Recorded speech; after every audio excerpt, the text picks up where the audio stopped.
We've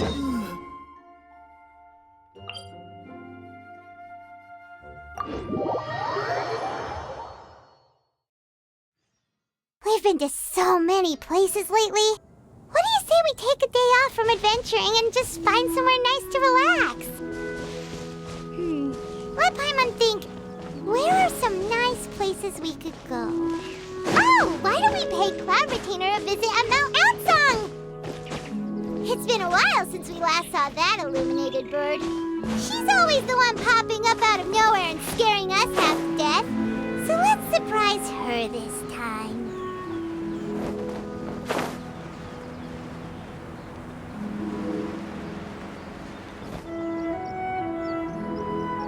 Here we are, right outside her place.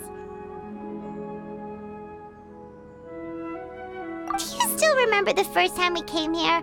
We even brought offerings and everything. And when we told her that Rex Lapis had been assassinated, she immediately threatened to squash Liyue Harbor. Paimon thought she'd be impossible to get along with. But now that we've spent some more time together, she's really not like that at all. We probably don't need to bring any offerings now that we've gotten to know her pretty well, right? Still, Paimon's got some snacks around here somewhere, so if she really wants something, we can just use that. Huh? Traveler, did something catch your eye?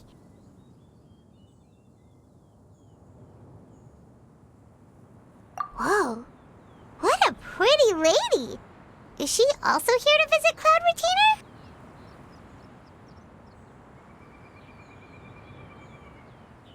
Yeah, you're right. All it takes is one look and you can tell she's someone special. As expected of that bird lady, really. She must have a whole bunch of Adepti friends from all over the country. Okay, but if we're both friends of Cloud Retainer, then we're basically friends by association, right? Want to go up to her and say hello? Helping you make more connections is a part of Paimon's job as your reliable guide. Paimon's got this.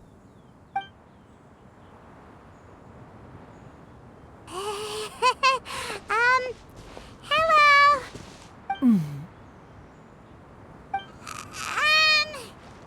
Paimon is Paimon, and this is the Traveler.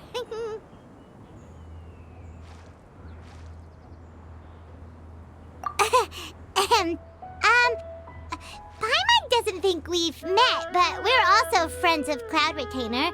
May we have the pleasure of learning your name, Madam Adeptus? You two... What is this tomfoolery? Has this shift in form so clouded your eyes that you no longer recognize one anymore? Wait, you're... Huh? You're the illuminated bird? But you look... human! How did that happen? Oh, donning human form is scarcely any test of one's abilities. As for your confusion, one merely had no reason to indulge such inclinations before. So, you're indulging now because? Well, one has made plans to pay a visit to some disciples at Liyue Harbor. Taking on a human form for such a trip is simply a way to make matters less conspicuous. You? Worrying about keeping a low profile? You're the one who likes to pop up out of nowhere all over the place! In fact, Paimon can think of several examples, like that time when you suddenly appeared on top of a roof without any warning, or...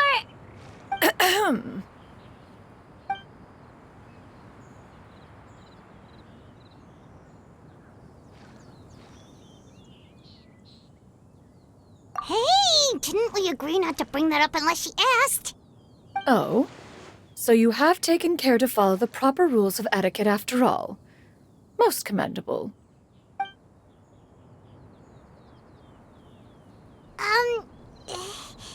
Well, this is all Paimon's got. You don't mind, right? One has never found oneself lacking in basic comforts. On the contrary, it is the gesture that one values above all else. So long as you've shown proper respect and consideration, the quantity or quality of the gift is but a trivial matter. That kinda makes Paimon feel a little guilty for trying to keep them for herself. Anyway, where were we before you reminded Paimon about the gifts? Ah, right. So by disciples, you must mean Ganyu and Shenhe. It's also been a while since we last saw them. Maybe we can come too. One planned to extend the invitation even if you had not raised the matter yourself. Shenhe and Ganyu should be quite pleased to see you again. However, one would first inquire as to the reason behind your visit here. You have cause to seek one's company? Yeah, we just found ourselves missing you and wanted to see how you were doing. We were hoping you'd tell us one of your stories. Who knew we'd run into your human form while we were at it? Is that so? If there are no urgent matters at hand, then let us make haste for Liyue Harbor. Ganyu is likely still working at Yuehai Pavilion, so that shall be our first stop. Sounds great! Then let's all go to Liyue Harbor!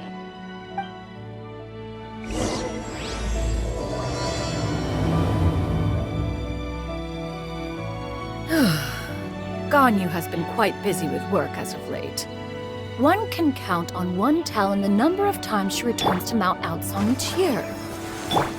Shenhe has also secured employment recently.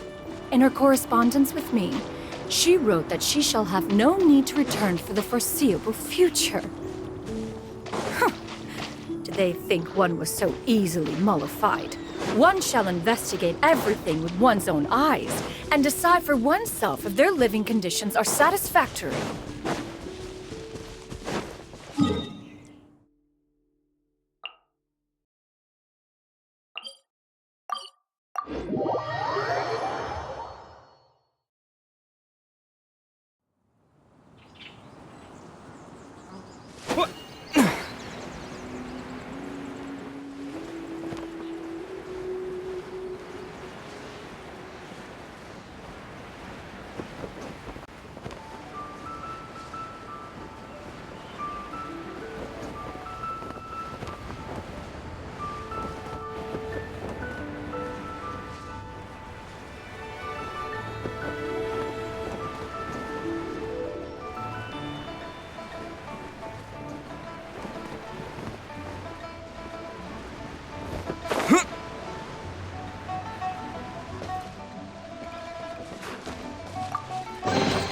A reward on the road.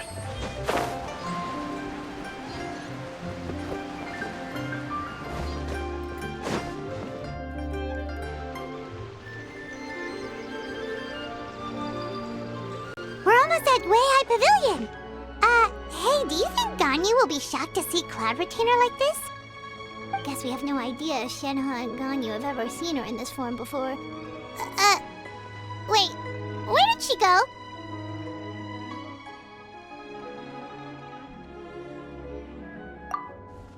Why are you just standing there, Cloud Retainer? Quietly now. One shall stay here. You two can go and meet with her. But why? Isn't it better if we all go together? If one were to proudly proclaim one's presence, Ganyu would surely profess herself otherwise unoccupied and drop everything to attend to one's visit. One fears that would only result in her staying up all night to make up for lost time. One does not wish to trouble her. Conversing vicariously via you two shall suffice. Do remember to inquire as to her recent well-being. Again, do not mention one's presence here. Fair enough. Makes sense. All right then, we'll just pass on your regards and... Cloud Retainer? Oh, Oh, busted. Is that lady someone you know, Ms. Ganyu? She is indeed. I'm sorry, Huixin, but could we delay the upcoming meeting for a little bit? I believe my schedule today is quite full. Although, perhaps I could move some work to later in the evening. Oh, not to worry, Miss Ganyu. I'll make the necessary arrangements right away. Thank you, Huixin.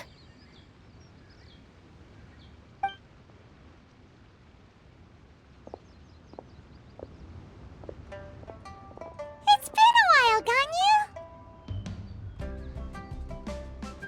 Greetings. What brings you here today? And Cloud Retainer, too. It's been quite some time since I last saw you in this form. You are quite mistaken. One is not acquainted with this Cloud Retainer of whom you speak. One is simply a mere mortal passerby. Huh?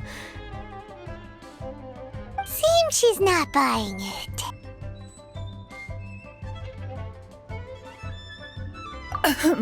That was but a simple test. One did not expect you to be able to recognize one so easily, especially after so many years of only seeing one's other form.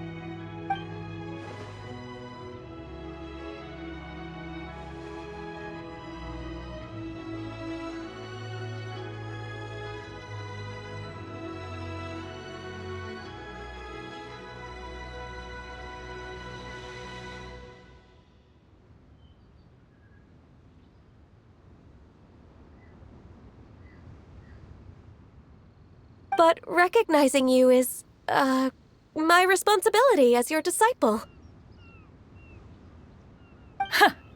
An apt observation. One was simply passing by while attending to some important business. One thought it would only be fitting to pay you a visit while in the area. Wait, Paimon wasn't aware of any important... Cloud Retainer's right! We've still got something super important to do, so we can't stay here for too long today. Oh, is that so? But it's been so long since we last saw each other. One simply desired to see you and had no intention of interrupting your work. A quick conversation should suffice for today. A more involved reunion should wait until you find yourself less occupied. I understand. That should be fine. While one acknowledges the amount of work that you have to deal with every day, one must also remind you to rest. Though Adepti blood flows through your veins, excessive exhaustion will still cause grave harm to your body. It still makes one nostalgic to see you as you are now, respected and independent. When you were young, you oft begged one to cuddle you to sleep when you suffered from nightmares. Cloud Retainer! Stop! If you insist. We are running short on time regardless, so one will refrain from going into each and every story. Why don't you continue your conversation? One shall simply stand by and listen. Wow, you've been to so many new places since the last time we spoke. If you ever need anything, please just come find me at Uehai Pavilion. Also, forgive me for my presumptuousness, Cloud Retainer, but if you plan to continue appearing in this form, don't you think it'd be helpful to adopt a human name? A human name? Huh. You raise a valid point. Considering the sheer extent of one's renown, Cloud Retainer is surely too recognizable as a name. You really think so? Not that you're not famous or anything, but that famous? You presume to know the extent of one's illustrious achievements. One would hardly think such a thing to be possible. Nevertheless, Ganyu's advice cannot be ignored. From this point on, when in public occasions, be sure to refer to one as Xianyun. Xianyun? I assume that's a reference to the full record of Pristine Pavilion. An adeptus of years past would rise with the clouds and rest with the moon. They were enlightened and wise, free and unfettered. The writer referenced Master's name to describe her carefree and spontaneous nature. Oh, that sounds super cool! Paimon feels like only the most powerful of Adepti could rise with the clouds and rest with the moon. Actually, those lines were originally written to describe Cloud Retainer herself. Huh? Wait, so you're really that powerful? And what of it? Did you truly take one to be nothing more than a bird of bigger than average size? Not exactly.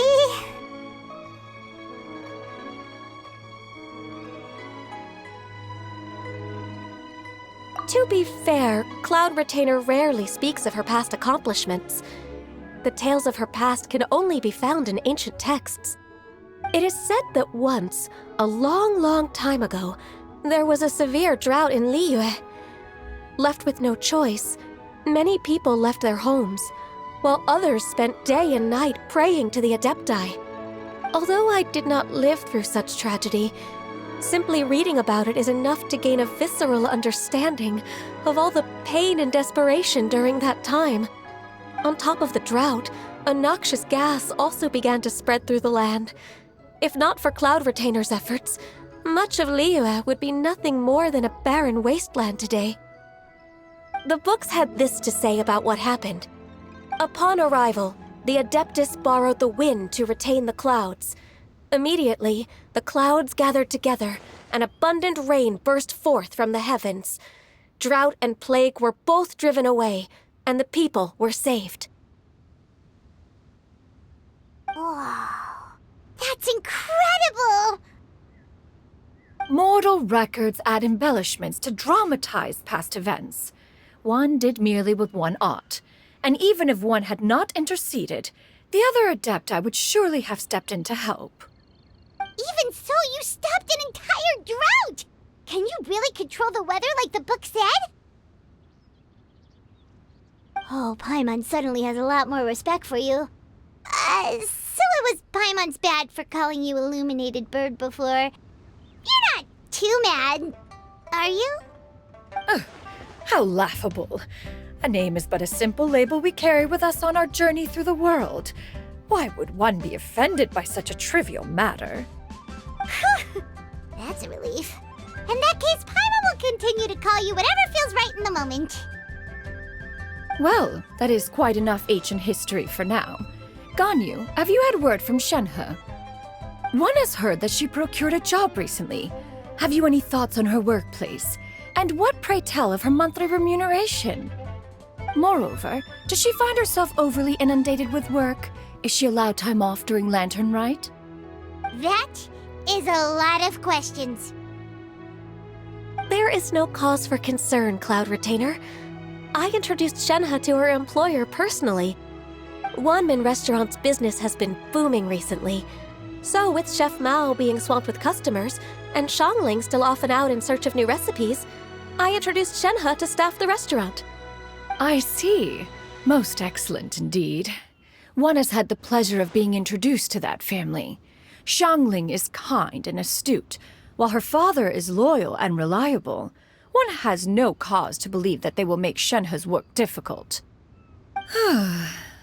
Now, it is almost time to partake in the victuals of noon. One shall visit Wanmin Restaurant in person and see how Shenhe is doing. Huh? But didn't you just say that you had something important to do? Can that wait until after we've eaten? You may return to your work, Ganyu. One shall see to this matter on one's own. There will be many an occasion to dine together in the future.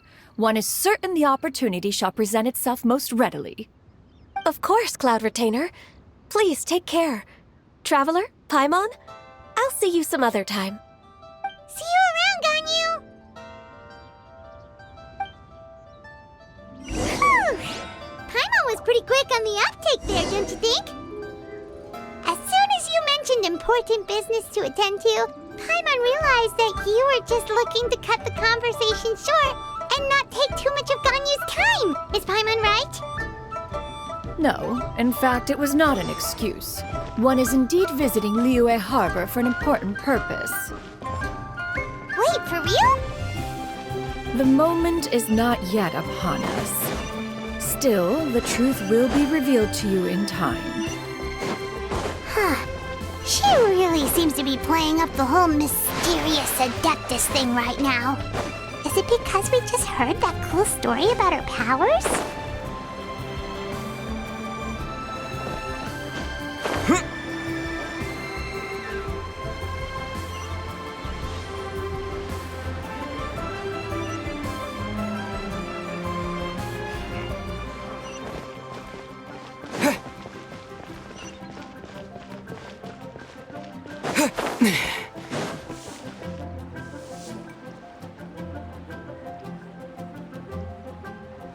You get what I'm saying, right?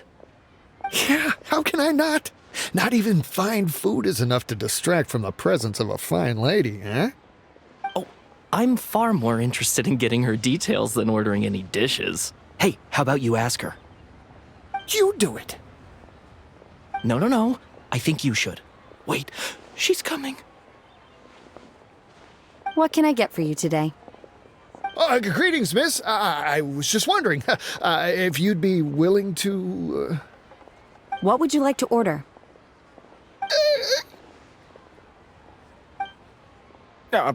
2 servings of mora meat to go. Good chat. Bye.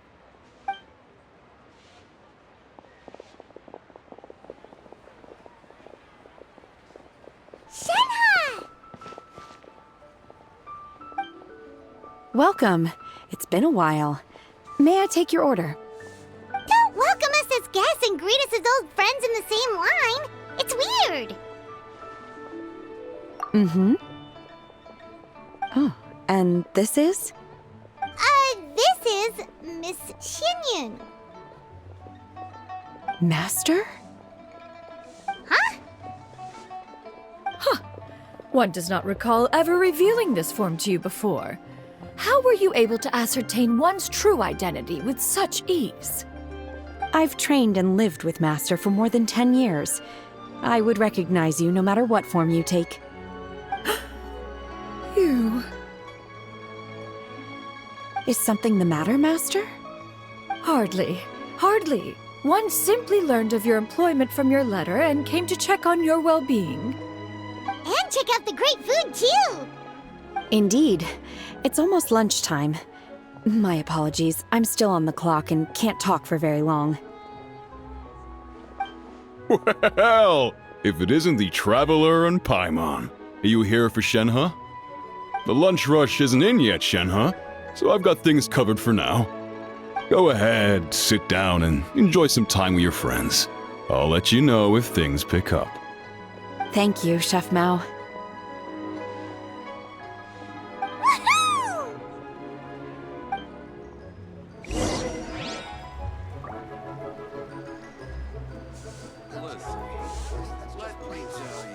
Cheap and tasty chop suey! Wow. Leo's really got a lot going for it.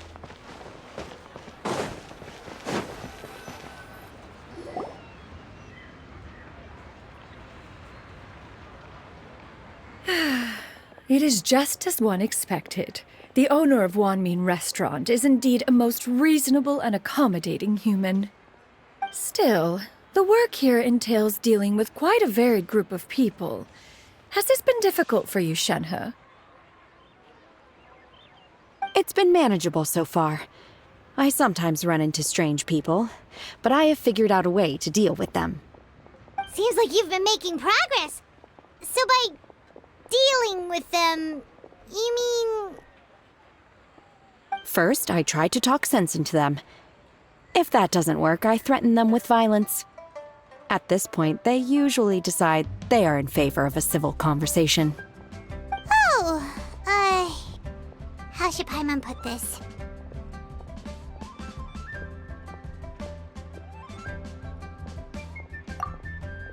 Oh, a sensible plan. One is gladdened to see you integrate so well into human society. And you, Master? How have you been? Simply marvelous. Though Mount Outsong has scarcely enjoyed your presence recently, one has hardly found the pleasure of one's own company to be lacking. I see. Oh, just as expected of Master.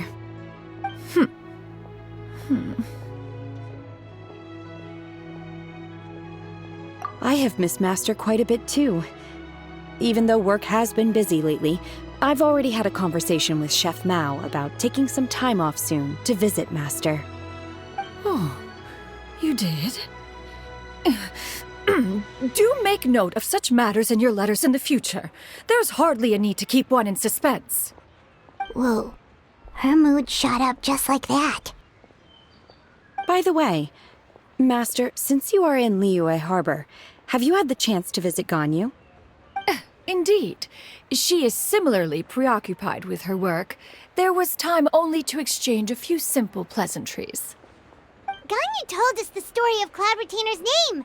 It was amazing. We never knew how powerful she was before. I see. In that case, allow me to also share a story about Master's past. Oh?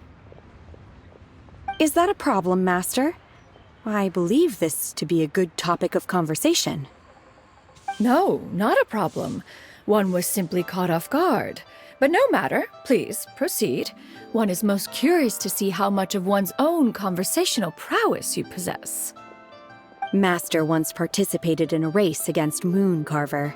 After Mooncarver lost, he insisted that Master's ability to fly gave her a natural edge in such a contest. In response, Master agreed to forego flying in return for being able to use one of her devices in the race. Mooncarver accepted, only to find Master with a brand new device on the day of the contest. Huh. What kind of device was it? It was a mechanical vehicle made out of iron. What was it called again? Oh, an electro-powered bicycle? Oh, you refer to the bicyclical Thunder Flashmobile. One spent 49 days conceptualizing and crafting it. It need only be infused with adeptal energy, and it can cover thousands of miles in one day. Oh, it boggles the mind why Mooncarver ever supposed he might best me in a contest of locomotion.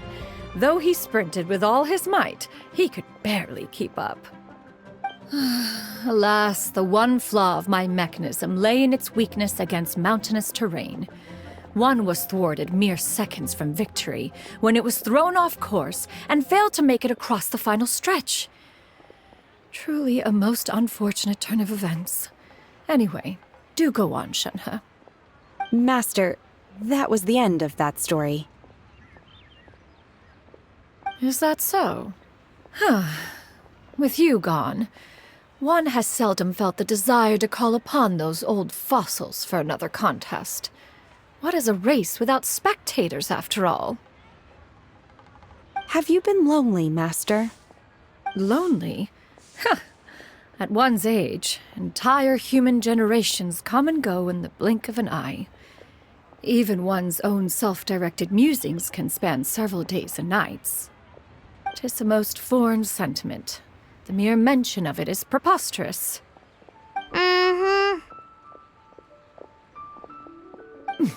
What is the reason for that look upon your face? It's nothing. It's just... Well, Paimon gained a lot of respect for you after listening to that story of you summoning the rain and everything. But all it took was a few words out of your mouth and it's like you're back to being that illuminated bird again. Paimon's just a little bit confused. Which one of the two is the real Cloud Retainer? To me, they are both, Master.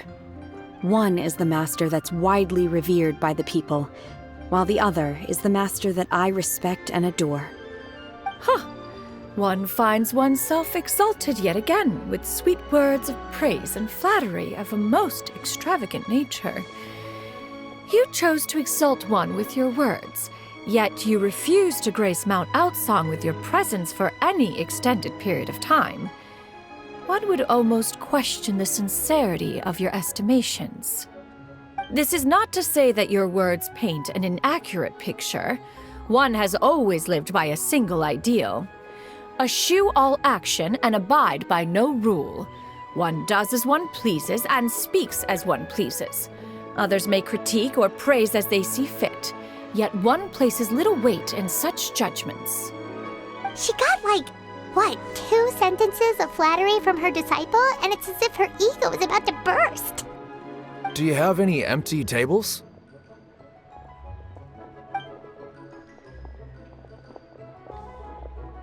Hey there, could we get another fish stew?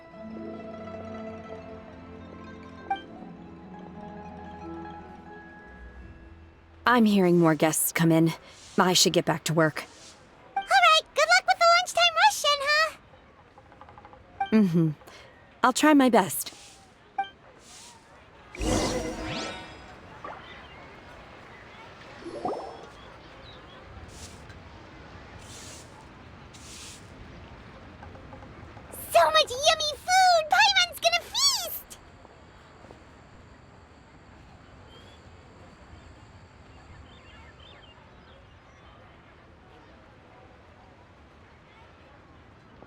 One is fond of all kinds of delicacies and delights in a multitude of flavors. The dishes here demonstrate no shortage of culinary skill. Their unique flavor profile has left one more than satisfied. In fact, one has been struck by quite the fit of inspiration. One has already begun to conceptualize the next generation of supreme cuisine machines.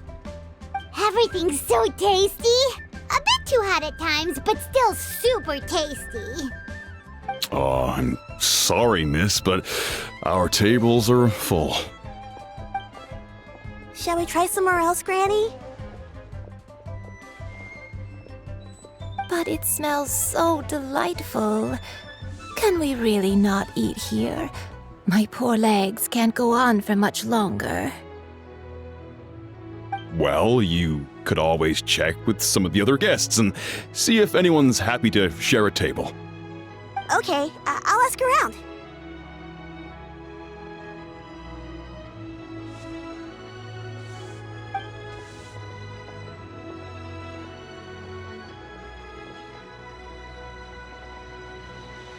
Excuse me, would you mind letting us share a table with you?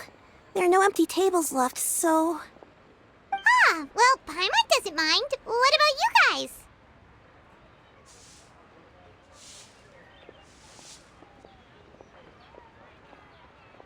Great! Thanks so much. My name is Xiyu, and this is my granny, Yuendai. Granny? Yep. Is there something wrong with that? No, Paimon's just a bit surprised. She looks so young.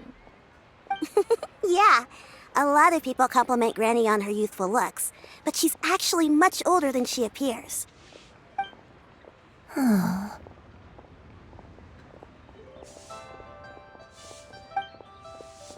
Granny, why don't you take a seat? Come on, it's not polite to stare. Huh. Have we met before?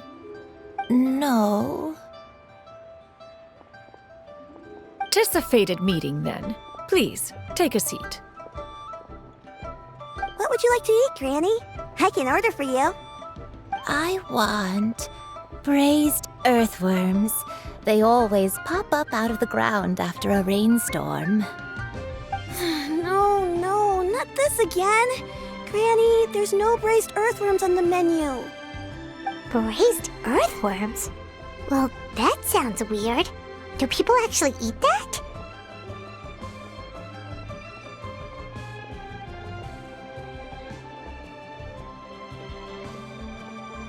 Right, that's what Paimon was thinking too. Need any help? Help? Oh, do you mean with Granny? Thanks, that's nice of you to offer.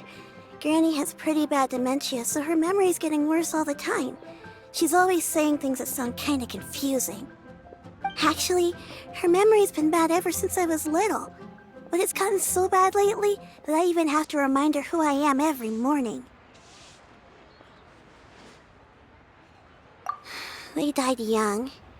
It's just me and Granny now. Oh, but it's okay. Don't feel bad. Granny loves me a lot, and I love her a lot too.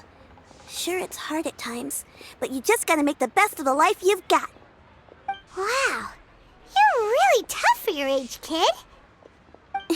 You're too kind. And me?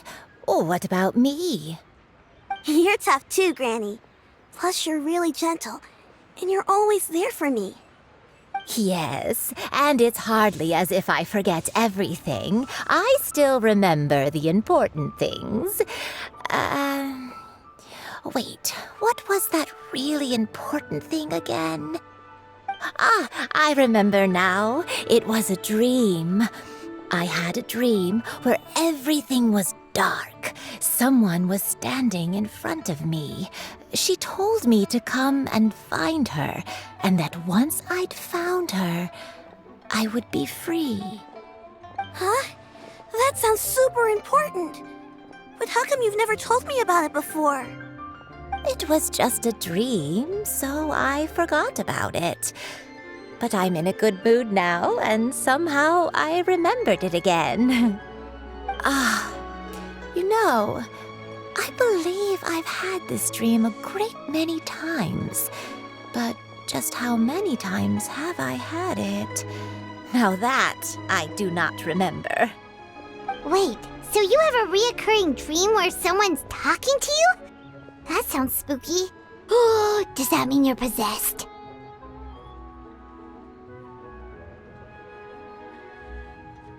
Unlikely. Her eyes are clear and her breathing remains calm and level. One sees no signs of possession. Are you sure? Who do you take me for? Is one not an adept? Am I not an expert? Huh, you're right. Paimon almost forgot you're the expert. In that case, do you still remember what the person in your dreams looked like, Granny? Not anymore.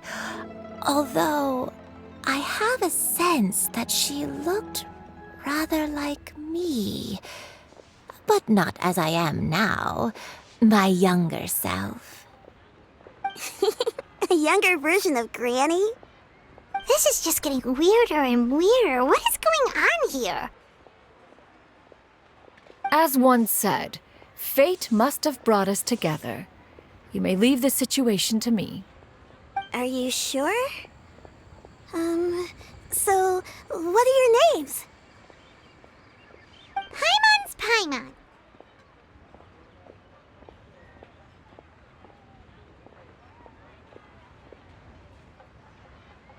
Just Xianyun is fine. Thank you all so much for offering to help. But first, I'm sorry for asking, but, how do you want us to pay you back? Oh, we don't need any payment for this. Thank you so much. You're welcome. But Miss Xianyun, what exactly can we do to help out this granny? All we have to go off is that dream. Where do we start? That is elementary. Since her dreams portray her younger self, then we shall retrace the steps of her youth.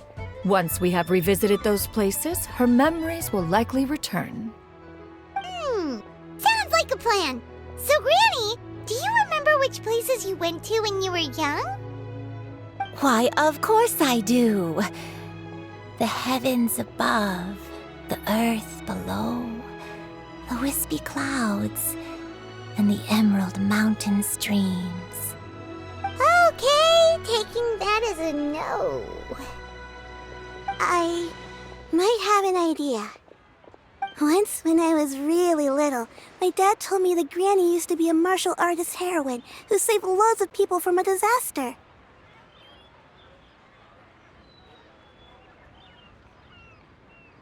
If it's true, then maybe they wrote about it in the history books or something. A martial arts heroine? Oh, Shinjo knows tons about Liyue's chivalric traditions. If anyone knows about the heroes of the past, it's him. Let's go find him at the Xianyun Commerce Guild. Are you leaving already? But I'm still hungry. I'll go order some food, Granny. If there's nothing on the menu you especially want, I'll just get a few different things. It seems we must part ways for now. The Traveler and Paimon are bound for the Xianyun Commerce Guild, while Yuendai and Shuyu shall remain here and partake of their lunch. As for myself, I have matters to discuss with Streetward Rambler. Streetward Rambler? Oh, you mean Madam Ping! Precisely. Let us meet at Yujing Terrace once you are ready.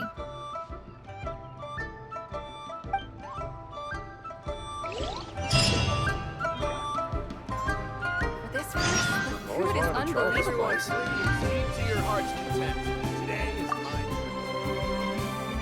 Where are you going, Granny? Don't you like the food? Fresh milk. I need to buy you some fresh milk. Milk? Why? You need to drink milk before eating, or the spicy food will make you cry. Hush, little one. Don't cry. Granny, you're forgetting things again. I'm not a little baby anymore. I can eat spicy food now. Even the super spicy dishes, like their fish stew. I can eat 2 whole bowls, no problem. Wonderful. Oh, wonderful. My darling granddaughter is all grown up.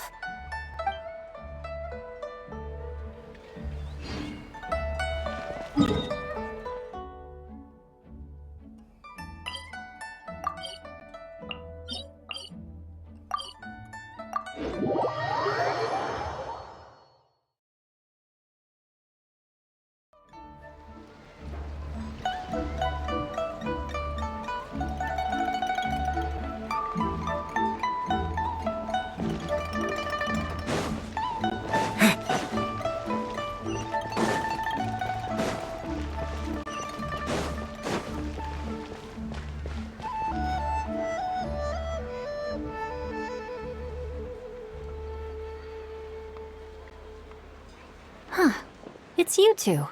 What brings you here? Xinqiu! Great, we found you! We wanted to ask you about something.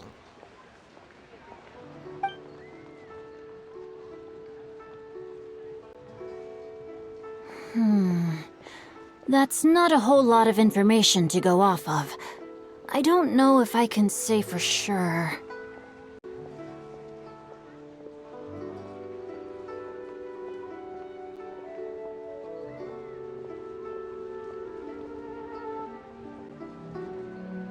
I can't pinpoint her identity from your description alone, but considering her age, I am reminded of a nameless heroine who's been featured in various chivalric novels. Nameless heroine? That's right. The novels often speak of a great drought from 50 years ago. As the people suffered, a nameless heroine appeared and began to clear away evil spirits and bandit camps. The people idolized her, but never learned her name. All they knew was that she always acted alone. Later, though, she supposedly fell in love with a similarly noble-minded exorcist from Mount Tianheng. They were well matched in more ways than one, often fighting together as a fearsome duo of otherworldly strength. After the drought ended, the heroine and the exorcist left the public eye and began living a reclusive life in the mountains. All that remained were tales of her incredible accomplishments. The way this nameless heroine faded from fame into obscurity later in life is not too dissimilar from Miss Yuendai. I hope that's somewhat helpful. Thanks a lot, Xinqiu. We knew it'd be worth talking to you. It's nothing at all. Just something I came across while reading. I did do a bit of extra research on her story, but it was just out of personal curiosity. Well, Paimon still thinks that's super cool. Oh, wait, Xinqiu, if you've read up on her, do you know of any places often associated with her? Let me think. In the novels, the nameless heroine always appeared near one of 3 places. Wangshu Inn, the area just north of Jueyun Karst, and Qingyun Peak. Perhaps the real-life heroine who inspired the character was also often seen near those 3 places. That would explain why those locations appear in the various novels written about her.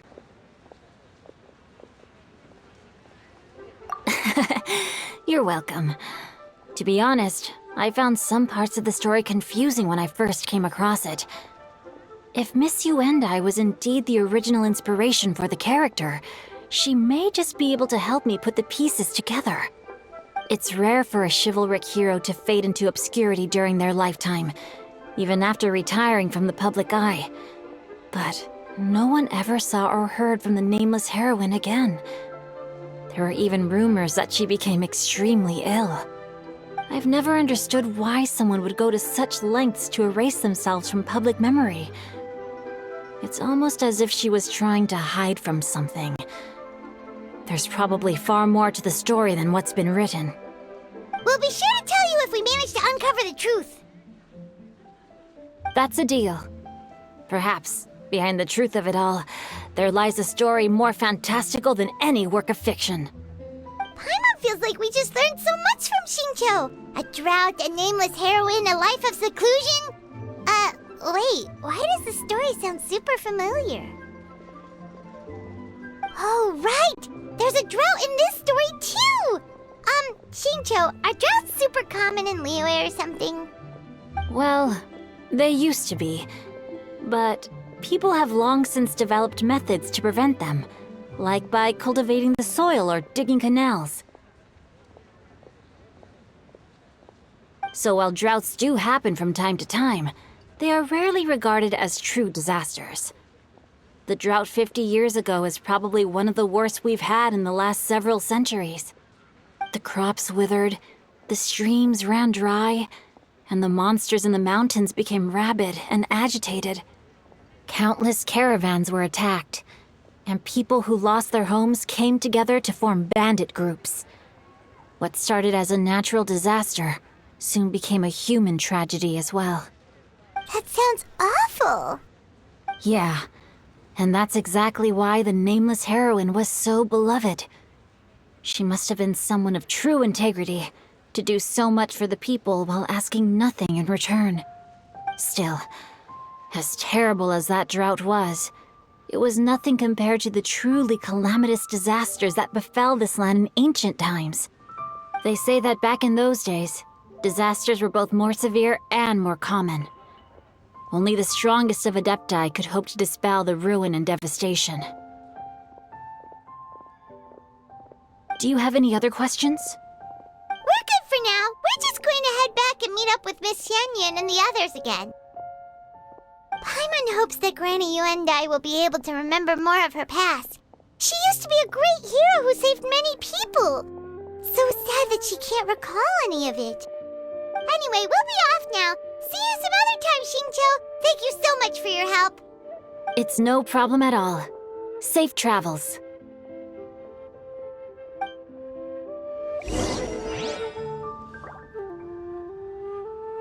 I can't wait to see my adorable daughter again.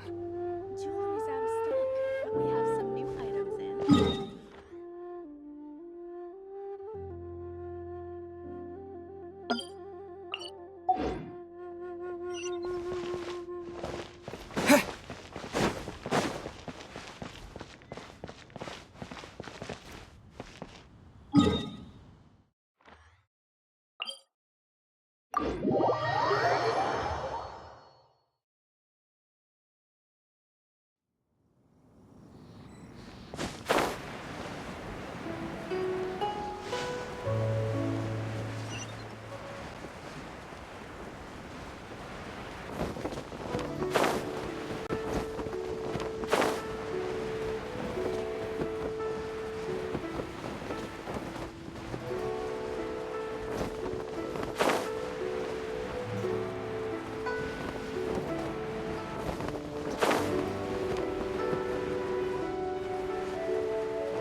I have recorded the tune that you requested.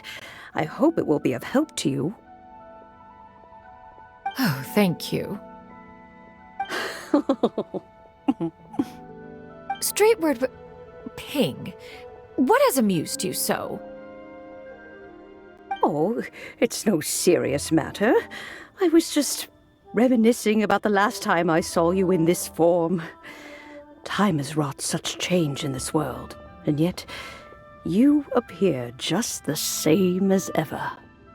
Time has little bearing on one's existence, nor has one keenly felt its effects whilst dwelling at Mount Outsong. Nevertheless, Ping, one would like to seek your counsel on a personal matter. Oh, why so formal all of a sudden? I must say, you're making me a little nervous. What is it? Well, the inquiry is as such.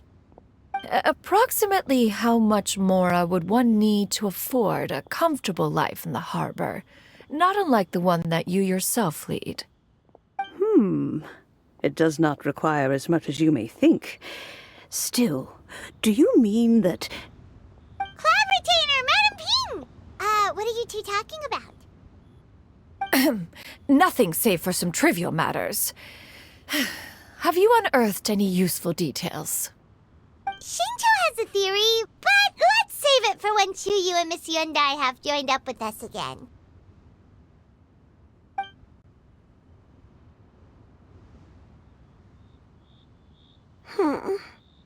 Do not be troubled, young lady. Here, have some tea. Thank you so much. What do you think, Chuyu? Does it match up with what you know of your granny? According to the story, the nameless heroine eventually fell in love with an exorcist from Mount Tianheng. Maybe that's my grandpa. I don't have many memories of him, but there was this one time I found a box in her attic full of a bunch of weird sigils.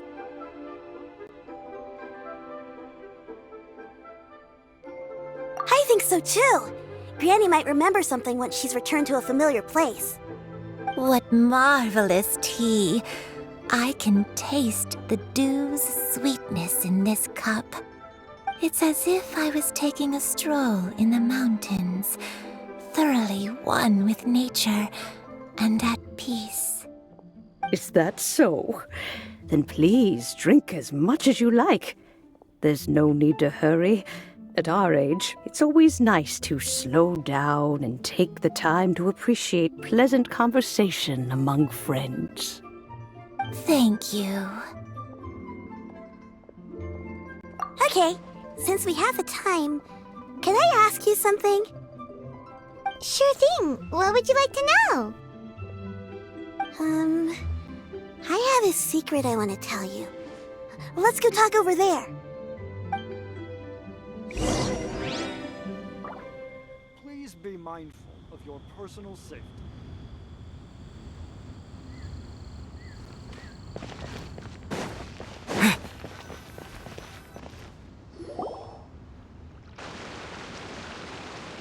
What's wrong, Chuyu? Well, I've been kind of meaning to ask ever since we started talking in the restaurant, but are you guys all adepti in disguise? Oh! About that. Well, you guys just seem super special. Plus, I think I might have heard Miss Xianyun call herself an adeptus. Must have been a slip of the tongue. Xianyun, since you were the one who, misspoke, maybe you can explain to Chuyu here what you really meant by that. One is indeed an adeptus. Is that of some concern to you? Huh? I knew it. Well, one time when I was a little kid, I saw a pure white illuminated crane. I had this super high fever, and Granny wasn't around. I was feeling all icky and gross. But then this snowy white crane flew down from the sky. She put me on her back and flew me to her cool Adeptus house and fed me some sort of magic potion. When I woke up, I was already back in my bed and my fever was gone. I really wanted to thank her, but I was too sleepy to stay awake, so I never got the chance. So I just kind of wanted to ask if maybe any of you have ever met an Adeptus like that? A pure white illuminated crane? The only two we've ever met are blue and white and black and brown. Have you ever met one that's pure white, Cloud Retainer? Never has one met an adeptus with such features. One surmises such a description is but a hyperbolic embellishment that oft results from narrative accounts. That's weird. Was it really just a dream then? Well, even if it was just in my head, it doesn't matter that much anyway. All I really want is to help Granny recover her memories. I'm really grateful for all your help. Leave it to us! Now that we know the 3 locations, we just need to visit them one by one. Let's go to Wangshu Inn first! Okay, I'll go get Granny.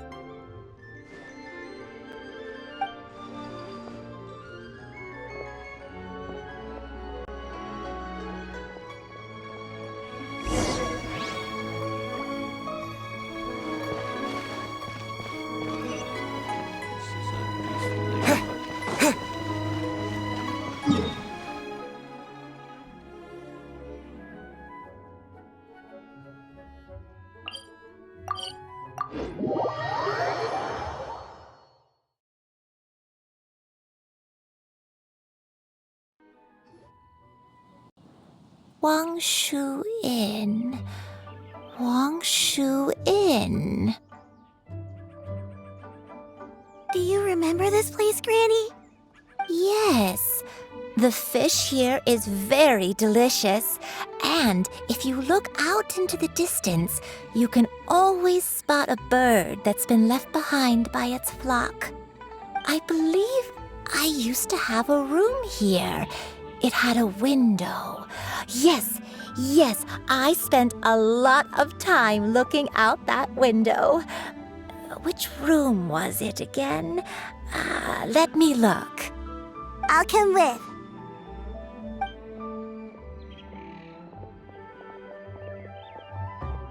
Paimon's still having some trouble understanding what she's talking about, but if she's so familiar with this place, that must mean she lived here, right? Wait, huh? Whoa!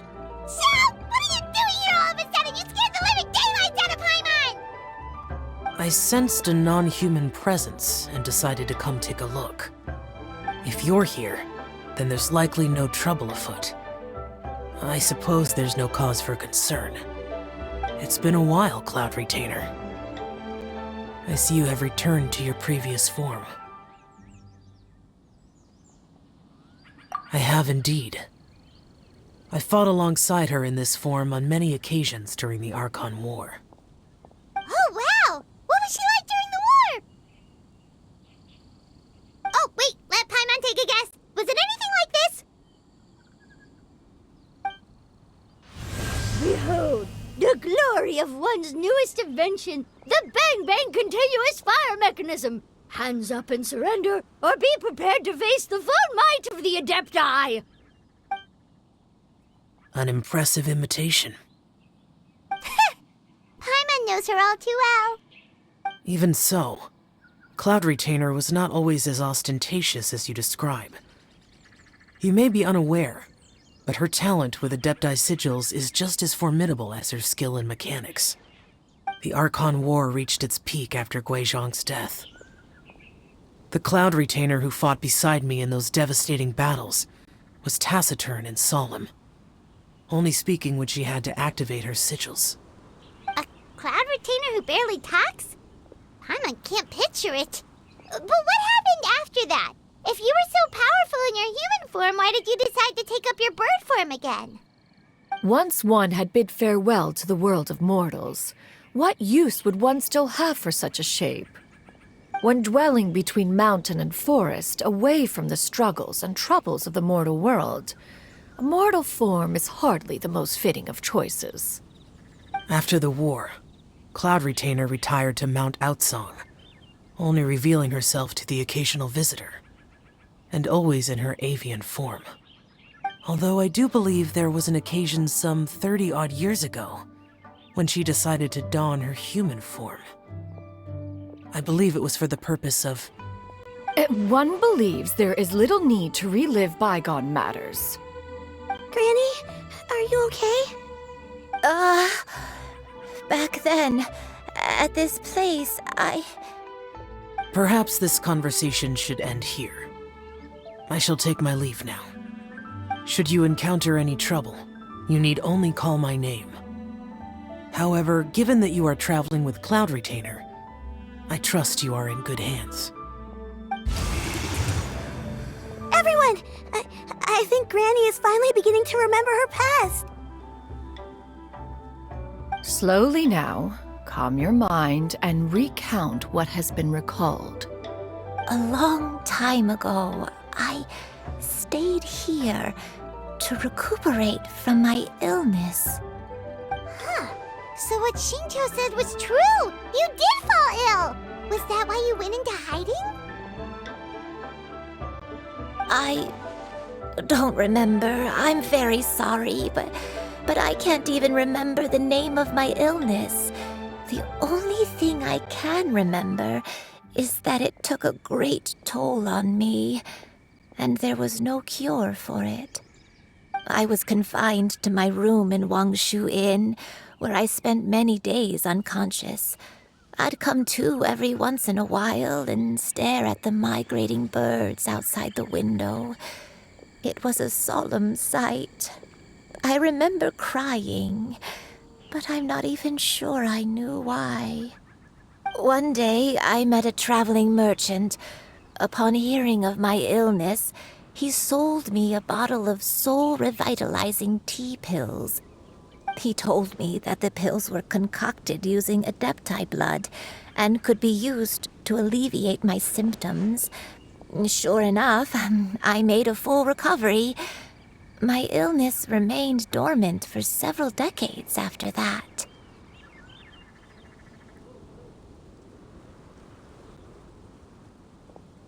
Wait, but if your illness remained dormant for several decades, are you saying that what you're going through now is just a relapse of what happened all those years ago? And it was all thanks to the pills that you managed to keep the symptoms in check? Paimon's brain kinda hurts. Do you remember anything else? I'm sorry, I don't. Oh, if only I wasn't so useless. Hey, you're not useless. You've done so much for me. Watched me grow up. Raised me. How could you say that about yourself? Oh, fret not, dear child. Granny was just a bit frustrated. That's all. The recovery of a person's memories is a gradual process. Finding pieces of one's past is always superior to not finding anything at all. Let us make haste to the next location. Next location. Next location. Oh, why don't we go to the area north of Dwayun Karst next? There isn't really a landmark there, so where should we start? Oh, Paimon's got it.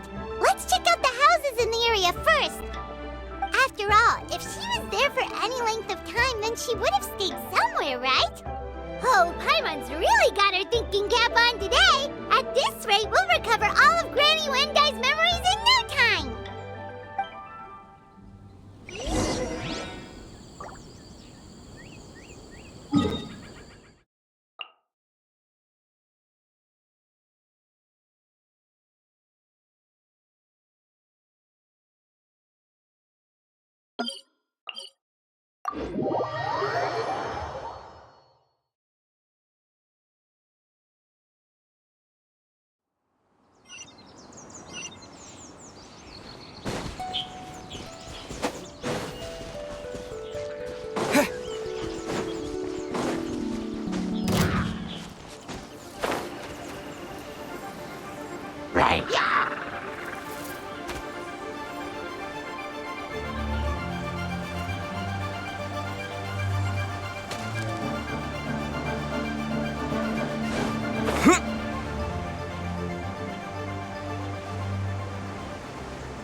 I don't remember this place at all. I don't think I've ever been here before. Still, I was thinking, this place feels perfect for a game of hide and seek. Huh? Why a game of hide and seek? I'm not sure. Maybe it's because I used to play that game a lot with Shuyu when she was younger. I don't remember playing it that much. Are you sure about that, Granny? We only played a few times, and we stopped once we realized I was no good at the whole seeking part. Ah, is that so? Then I must be mistaken. Not here then. Let's try somewhere else.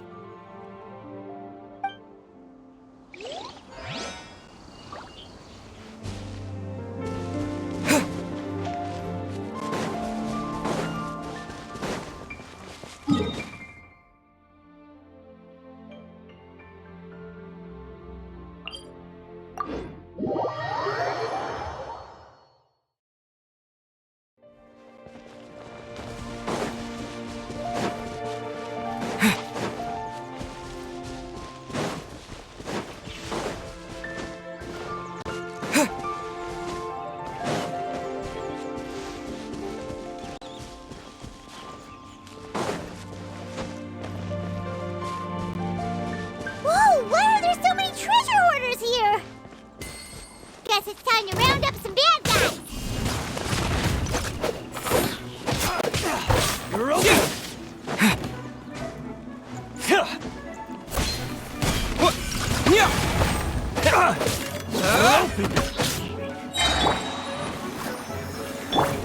Quick!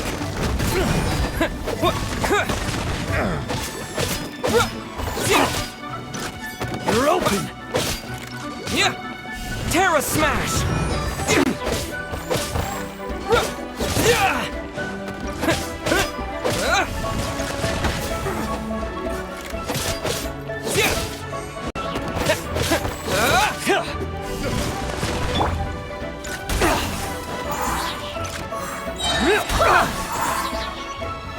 You're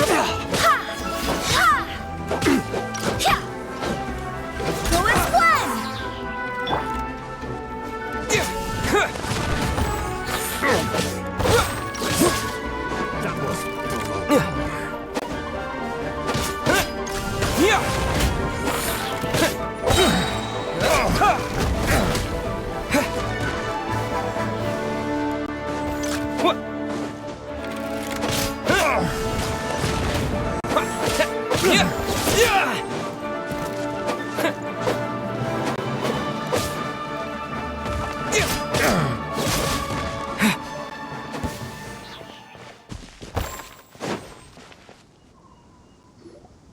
Do you remember anything about this place, Granny Wendai?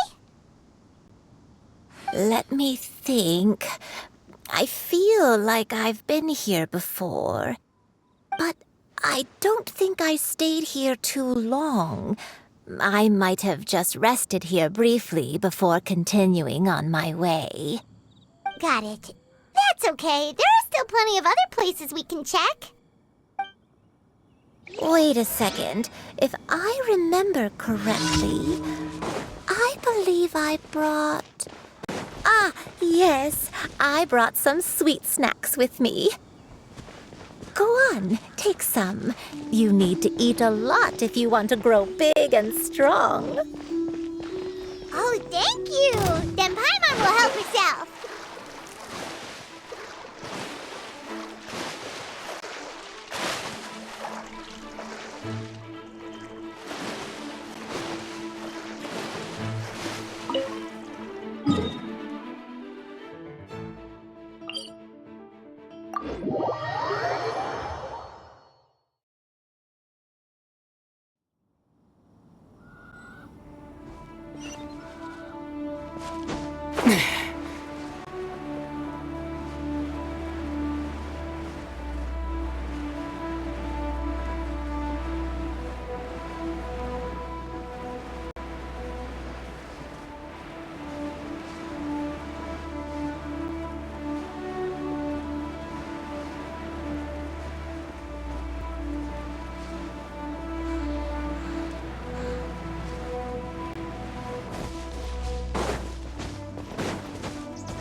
Paimon sees an abandoned house. Why don't we take a break over there?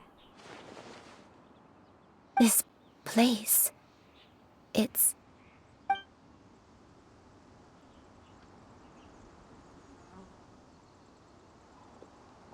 Did you remember something, Granny? I remember. Shuyu, this is where your father was born. It was a moonless night. I had been injured, so your grandpa was supporting me. We fled together with some being in the fog behind us in hot pursuit. I had exhausted my strength when the labor pains came on, so we took refuge in this house. Your grandpa set up a barrier outside, but neither of us knew if it could hold the monsters back. I remember that night. I remember falling to my knees, reciting a prayer over and over. I alone am the source of this sin. Punish me as you wish for forsaking my oath, but spare spare my innocent child. Sin? Oath? Did you do something wrong? I don't know. I don't remember. I only remember praying in the darkness with all my strength until the sun finally rose again and the fog cleared out. Eventually, the house was filled with the sound of my baby's first cries. That baby was your father. I remember I clutched him tight to my chest and wept tears of joy. It was the first time I'd ever felt such happiness in my life. My dad? He was my pride and joy, and so are you, Xianyun. You're so much like him, and I love you both so much. But you're always going to be different from me.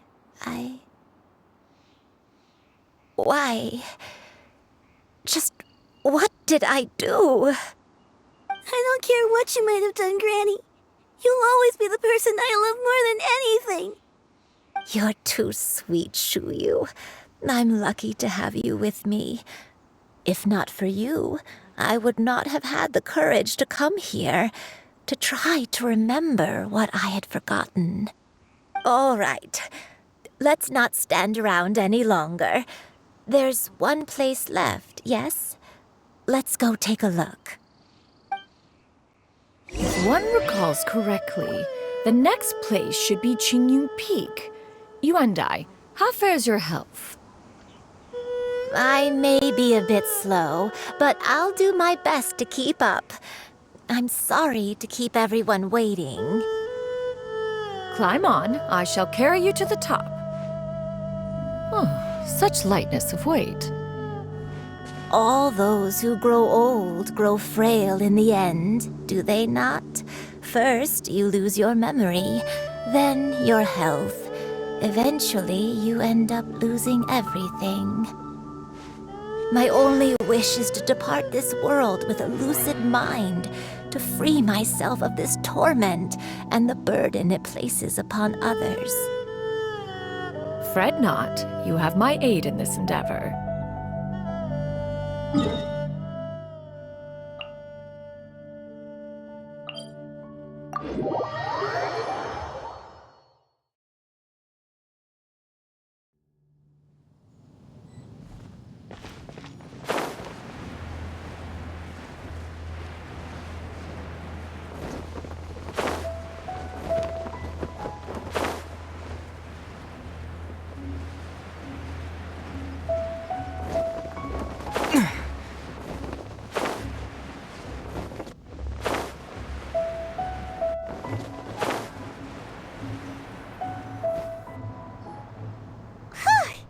We're finally here.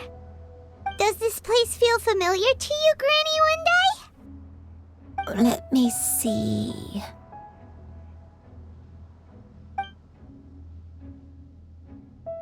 How strange. Have I lived here before?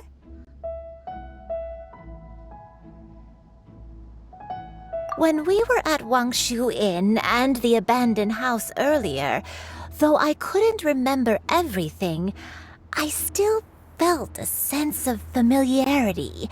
I could easily picture myself in those places.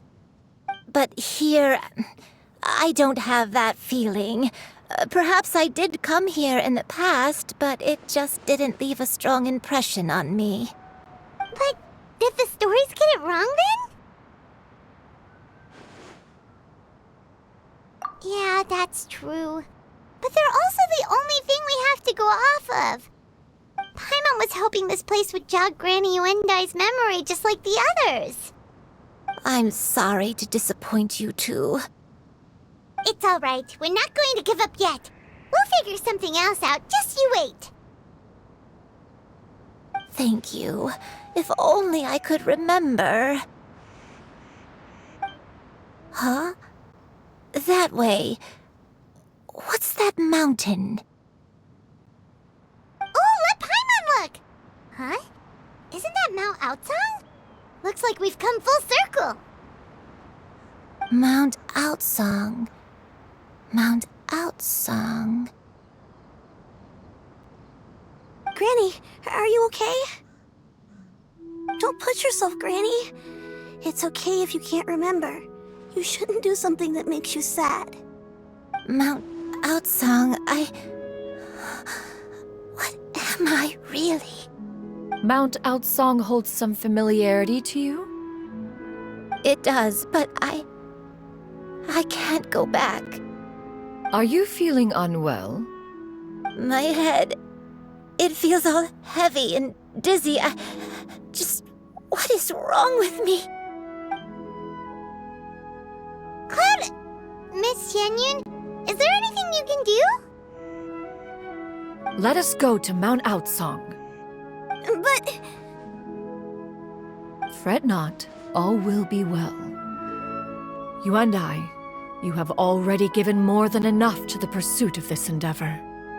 You may leave the rest to me. I've prepared something that can aid you in suppressing the fear in your heart and restoring your lost memories. It currently resides at Mount Outsong. Wait, really? When did you do that? I never leave anything to chance. All will reveal itself when we arrive.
Everyone has their limits.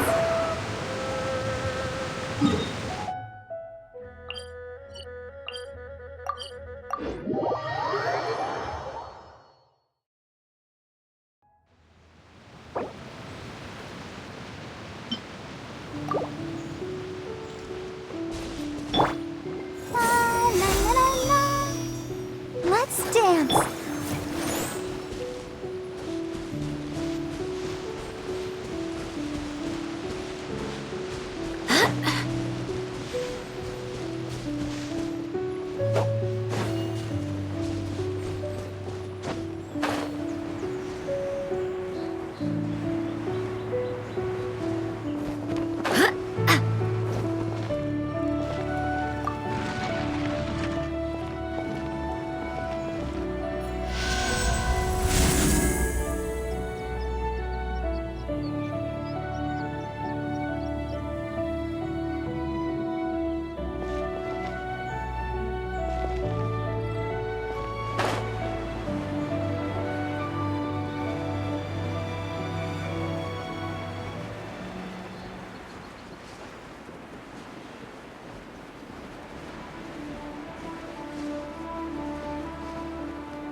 protect us.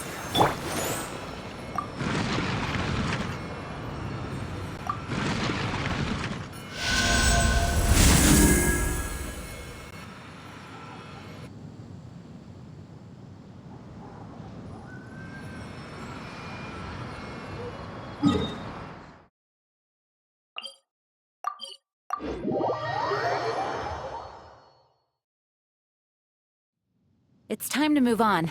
We shouldn't stay here.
I hope the others find some.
No one escapes my sights!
Terra Smash!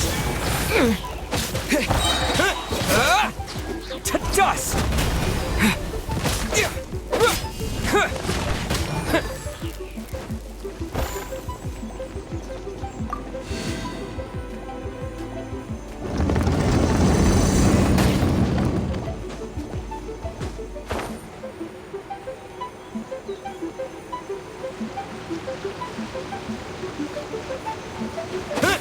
Terra Smash!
Here, this is it.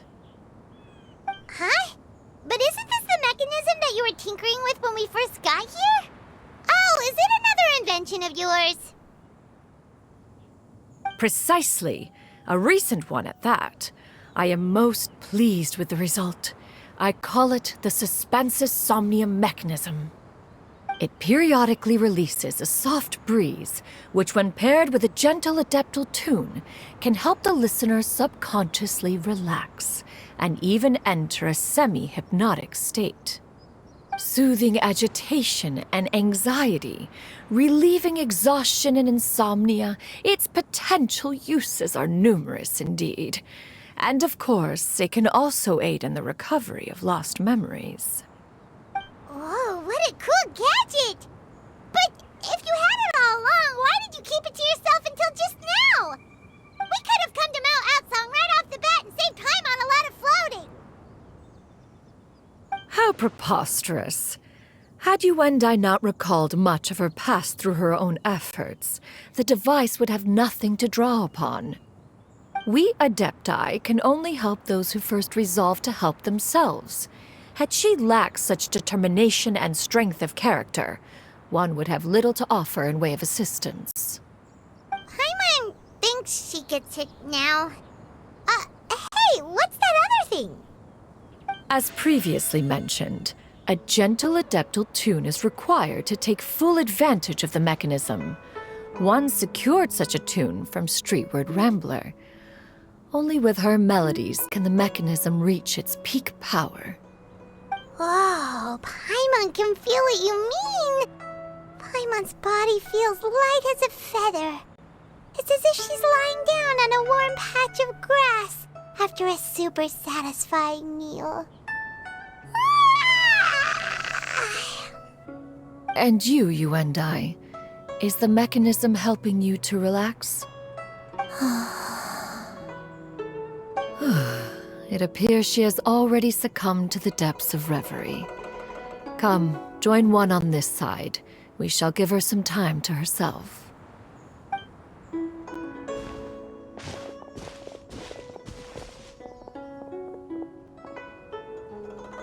The drought is over. But why do you look like you want to cry? The potion. It's nearly run its course. I've never regretted meeting you. Not even for a second. Please. Please, no.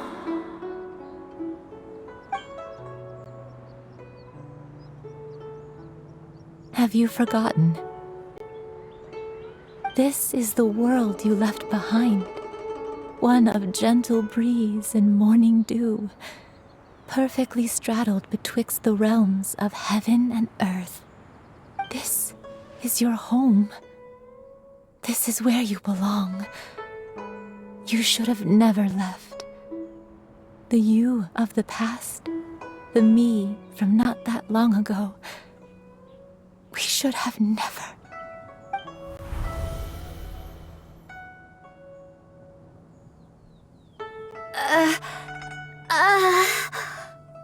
So that is the truth. No wonder this place is so familiar. Granny!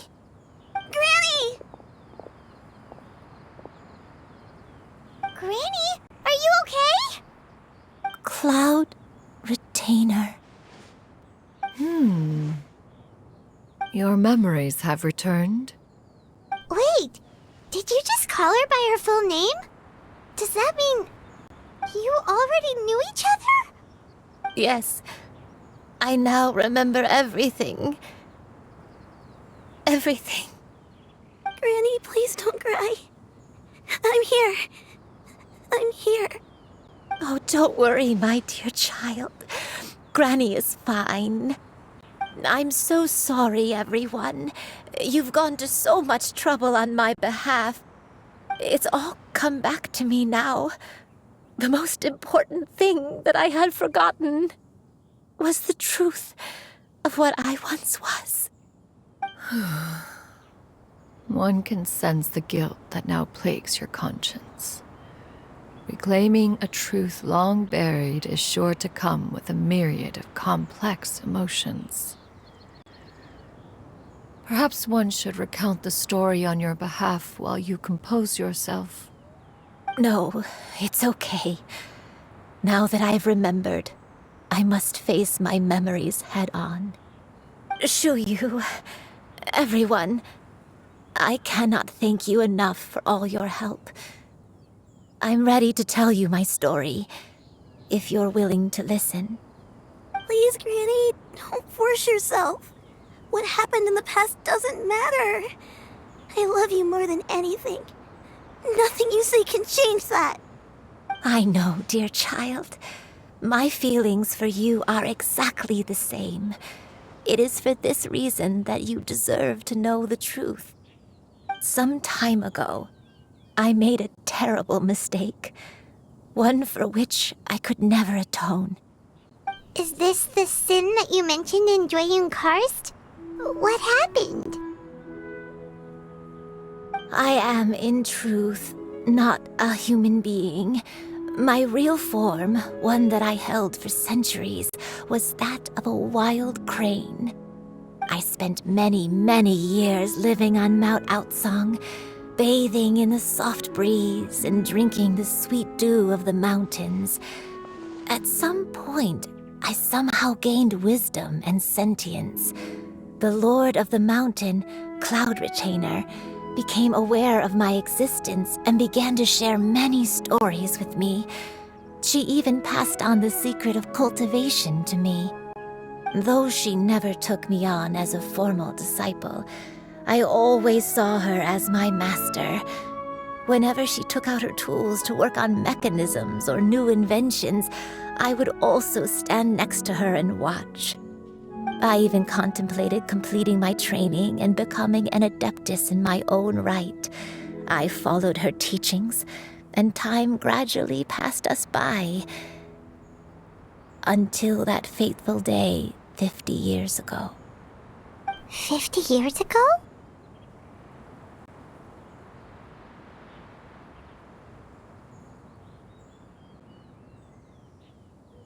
That's right.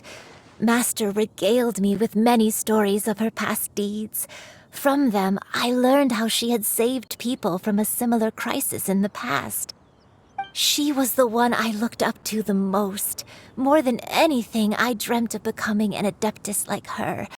I wanted to travel the land like she had, relieving suffering wherever I went. But I was still far from being a real adeptus. I possessed no ability to take on human form and fit in with the crowd. Once she learned of my desires, Master prepared a special dose of human mimicry potion for me.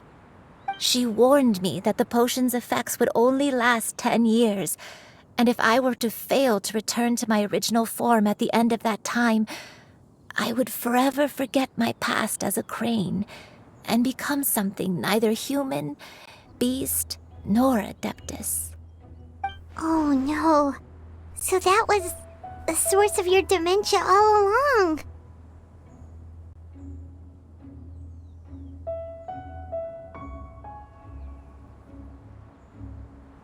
Was it because of Grandpa? Indeed, I fell in love. Though he was human, he had spent his entire life training on Mount Tianheng. When we met, it was not only my first foray into the world below, but his as well. Although clumsy and impulsive as he was, you'd think he was the real strange bird among the two of us.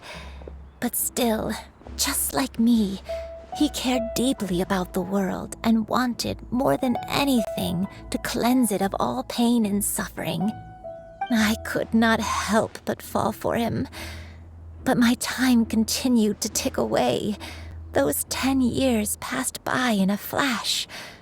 Yet I did not want to leave his side, so I... Oh no, what happened next? I committed an offense. I wanted to stay with him, even if it meant living a life full of pain and suffering, even if it meant that I would eventually turn into a monstrosity. I knew I had betrayed Master's hopes, but I was too ashamed to face her. So I wrote her a long letter instead and asked someone to leave it outside her abode. I was convinced that she would not support my decision, and I lacked the courage to speak to her face to face. In my shame, I fled and tried to hide from the world, such that no one would be able to find me again. But that was only the beginning of my troubles. I began to suffer from a strange illness. My memories became hazy and confused, and I could no longer keep myself awake. I understood that my pain was caused by my refusal to return to the life I was fated to lead. Along with my memories as a crane, I soon forgot the true cause of my suffering as well. I knew only that I had committed a sin. All I could do was pray for forgiveness, even if I had long forgotten what needed to be forgiven. Looking back, I was beyond lucky to have come across that traveling merchant at Wangshu Inn. It was such a fortunate coincidence that we were there at the same time. If it weren't for those soul-revitalizing tea pills, I probably would have... Granny! What's wrong? Coincidence? Why did I ever think it was a coincidence? Tea pills concocted using the blood of an adeptus? No, it couldn't be. Master, don't tell me. Back then, that merchant was actually... Human custom would dictate the conferral of gifts to be in order when one's progeny is wedded, would it not? consider the pills a symbol of one's best wishes. So when I tried to conceal my name and mistakes from the world and hide myself away in perpetuity, the only person I managed to deceive was myself. You knew where I was all along. One still remembers when you were but a fledgling. You possessed a certain fondness for a particular game. You would hide yourself among a group of wild cranes and ask one to pick you out from among the flock. One found you with such ease every time. 'Tis a truth most evident.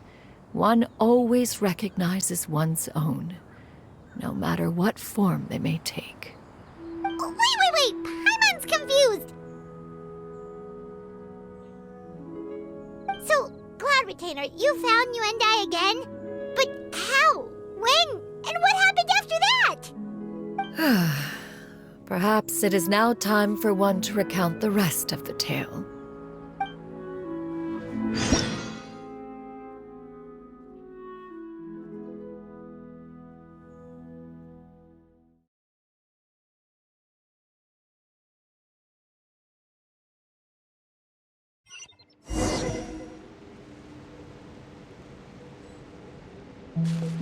One was furious upon receiving your letter.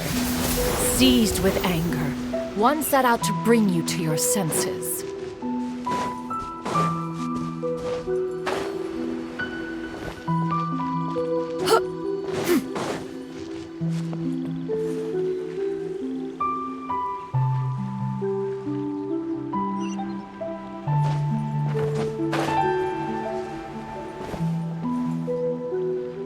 In truth, one had more than a few misgivings about your chosen partner.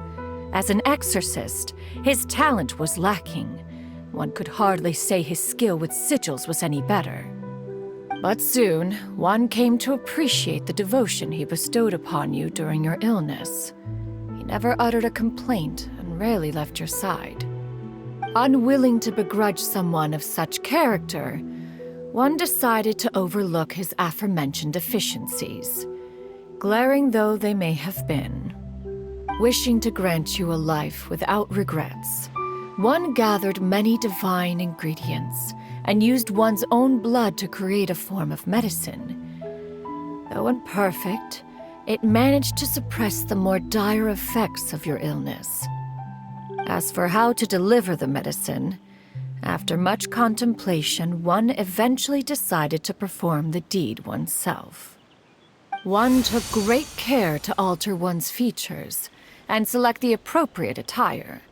Only after meticulous scrutiny did one finally set out for Wangshu Inn. As one expected, you were most ignorant of one's true identity. You showed not even the slightest inkling of recognition.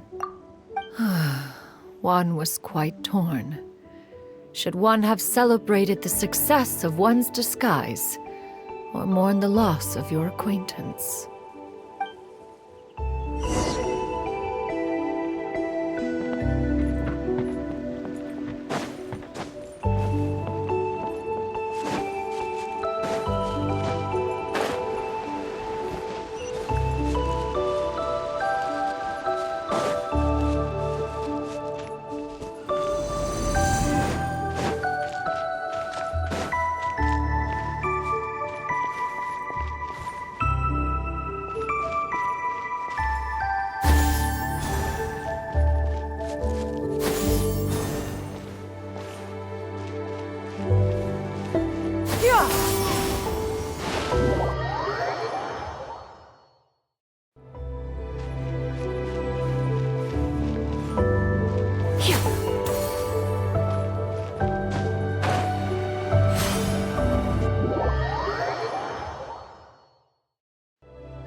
Nevertheless, one would speak to you about another matter, if you are amenable, even considering your loss of memory. One was simply flabbergasted that you could so easily forget the consequences of consuming medicine infused with Adeptal blood. Its proclivity to attract monsters is hardly that complicated of a concept to remember. To think that you tried to travel while weak from sickness and heavy with child. Had one not intervened to clear the fog, all of you would have been lost during the night.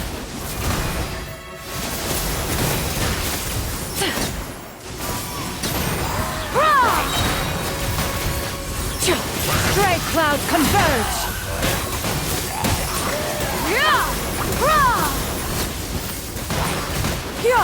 Skyward! Scatter!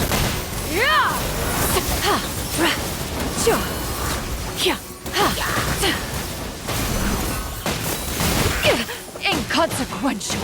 Skyward! Scatter! Make way for the Adeptus! Skyward! Scatter!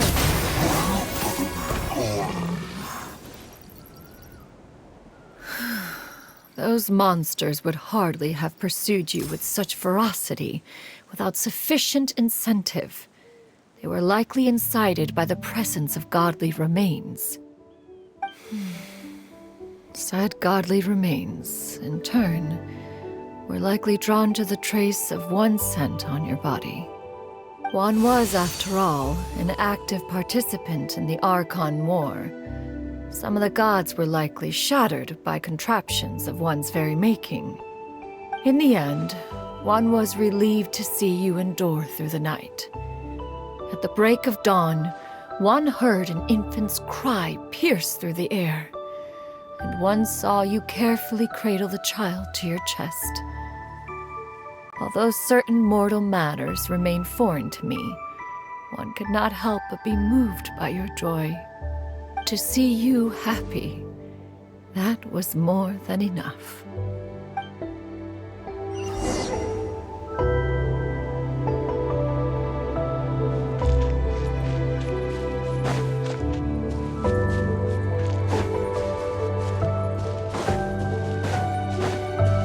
Now you should have a complete understanding of the events.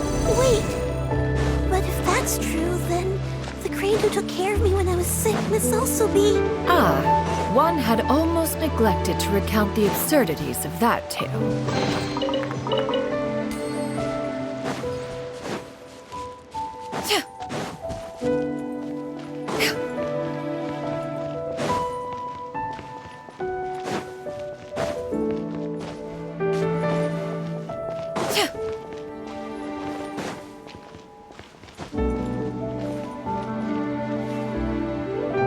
Just as you and I troubled one with her antics, so did you give one many a headache.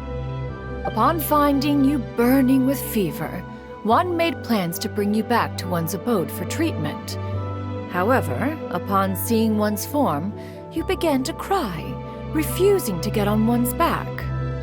When one asked you why, apparently you believed that one could not possibly be a true Adeptus, because all illuminated cranes are white from tip to toe. One had no choice but to apply powder to one's body to conceal the variegated nature of one's appearance. You became more than amenable enough when one stood before you devoid of any other coloring.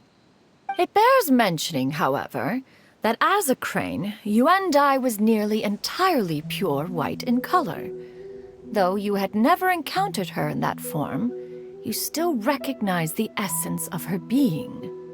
Perhaps fate brought you two together in more ways than one.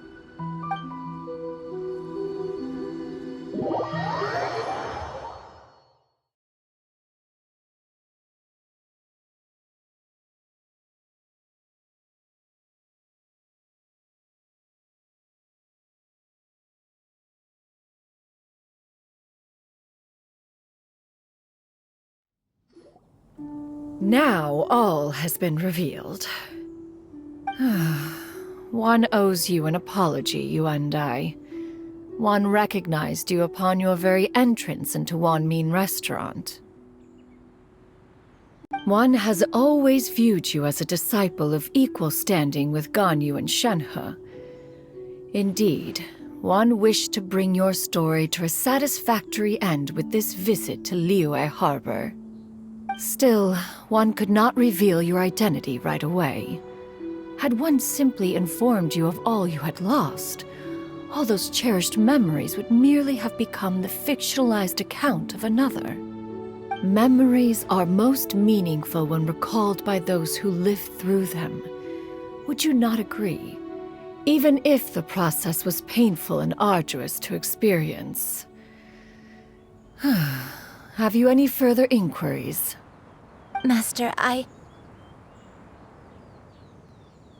must ask.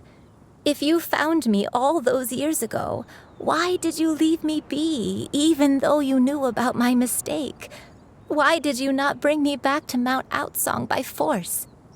One has never regarded your action as a mistake. It was a simple choice, nothing more. When it is time for one's progeny to leave the nest, it is the responsibility of an elder to let them fly free. Yet, when your wings grow weary and the night grows dark, just know that you always have a place to which to return. 'Tis a refuge referred to by many a name in mortal writing. Home, nest, haven. Whatever its denomination may be, its essence remains quite unchanged. One speaks, of course, of a place not unlike one's own abode. One's disciples are free to come and go as they wish, yet the door remains forever open to those who wish to return. One rather hopes you count yourself among them. Thank you. Thank you so much. You and I. One expects you too have sensed the rapid deterioration of your condition as of late, have you not? 40 years ago, you chose a path without a future. Though one used one's own blood to provide you with a few decades of extra time, it merely delayed the inevitable. One may have extended the path, yet one was unable to alter its final destination. Even the power of an adeptus has its limits. Had your condition continued to deteriorate, you would have forgotten your life as a human entirely. In the end, you would have turned into a creature lacking in the ability to even comprehend its own monstrousness. Fortunately, you were able to avoid that scenario by reclaiming your memories. Though one sped the process along by providing some guidance, the result is entirely a reflection of your own effort. So, what's gonna happen to Granny? One will help her reclaim her original form as a wild crane. If it be fated, she may recover her sentience one day. She's gotta go back to being a regular crane, huh? Master, you've already done more than enough for me. I don't know how I could possibly repay your kindness. This is a better result than I could have ever hoped for. How much time do I have left? Not long. The transformation is imminent. Granny? Please don't leave, okay? You're all I have left. Please. Don't be sad, dear child. Granny has led a wonderful life. My only regret is having to leave you behind. Don't forget to eat well, okay? A growing young lady like yourself needs lots of good food to grow big and strong. Promise Granny you'll take good care of yourself when I'm gone. I promise, Granny. I'll do whatever you say. Good girl, good girl. Don't worry. It's not goodbye forever. Granny's gonna become the most formidable crane in all of Mount Outsong. Granny will train day and night. I won't stop until I can turn into a human without having to rely on anything but my own power. When that day comes, we'll be able to live together again, you and I. How's that sound? Good. That's a good girl. Even though we won't see each other for a little while, as long as we both work hard, we're sure to meet again someday. I'll eat well, Granny. I promise. And I'll wait for you, no matter how long it takes. I'll wait for you to come back. That's a good girl. Then Granny really has no more regrets. I'm so sorry, Master. Thank you for everything.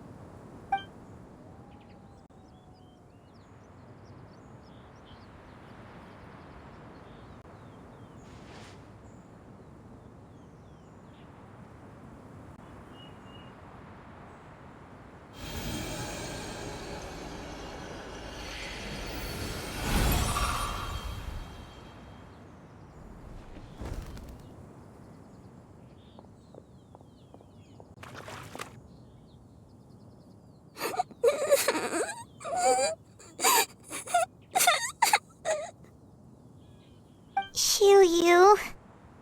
Let her be. At her age, crying is a natural, if not fitting, response to such an event. Tears are a necessary part of maturation. Sometimes there is scarcely a better vehicle to wash away the toll of stress and misery. Now that the issue has been resolved, you should also take a moment to relax. Give yourself some time to rest. Take a nap if you must. One will wake you in due time.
I always believed we would see each other again, that our days of separation would finally end, and all my troubles would be behind me.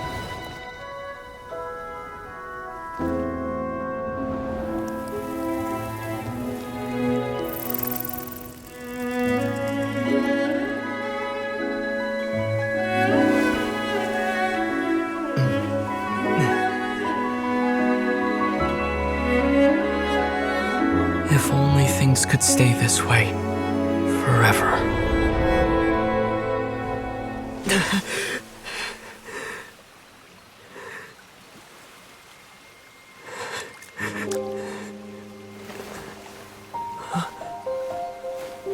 A nightmare? Curious. If you're relaxed, shouldn't your dreams be pleasant? It was a good dream. It's just... You weren't ready to wake up.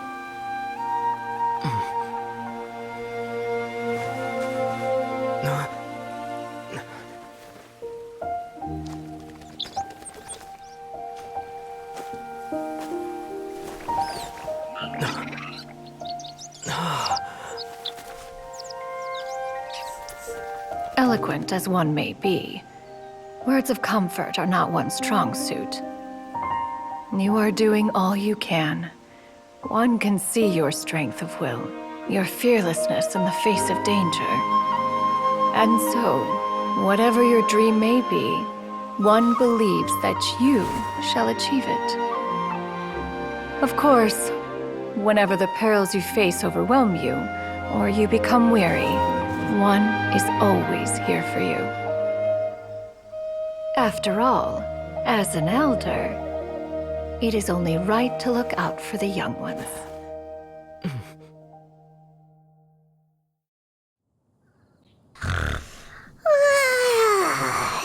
Grilled chicken drumsticks. Huh?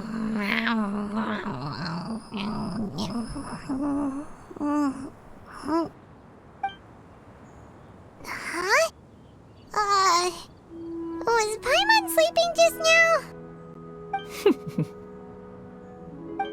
Oh,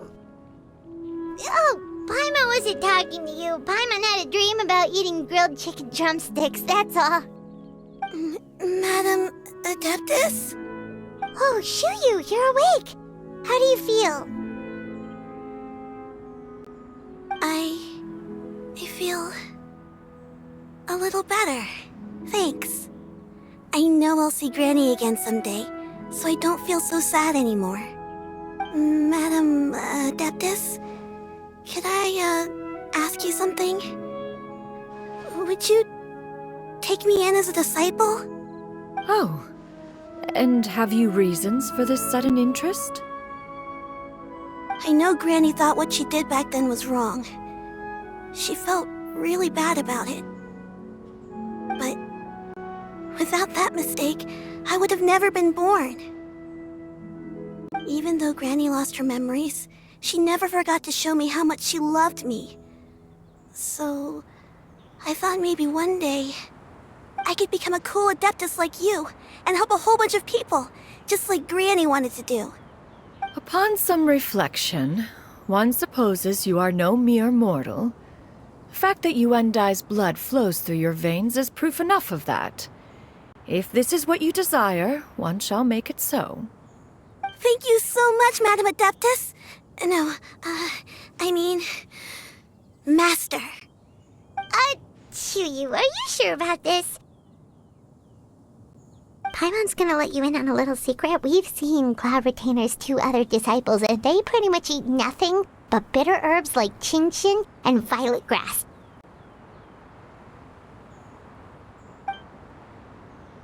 If you join them, you'll never enjoy one-man restaurant's delicious cooking ever again. How utterly preposterous. One has never enforced such a rule. Every individual must find their own path to enlightenment. So long as one retains a pureness of spirit, one's dietary proclivities are quite irrelevant. Well, you say that, but Paimon's not seeing any tasty treats up here now, is she? Although Mount Outsong is rich in natural beauty, its location does preclude access to certain finer mortal comforts. That is precisely why one plans to relocate to Liyue Harbor. Shu Yu shall have the honor of becoming one's first disciple in the human world. Whoa, you're leaving Mount Outsong?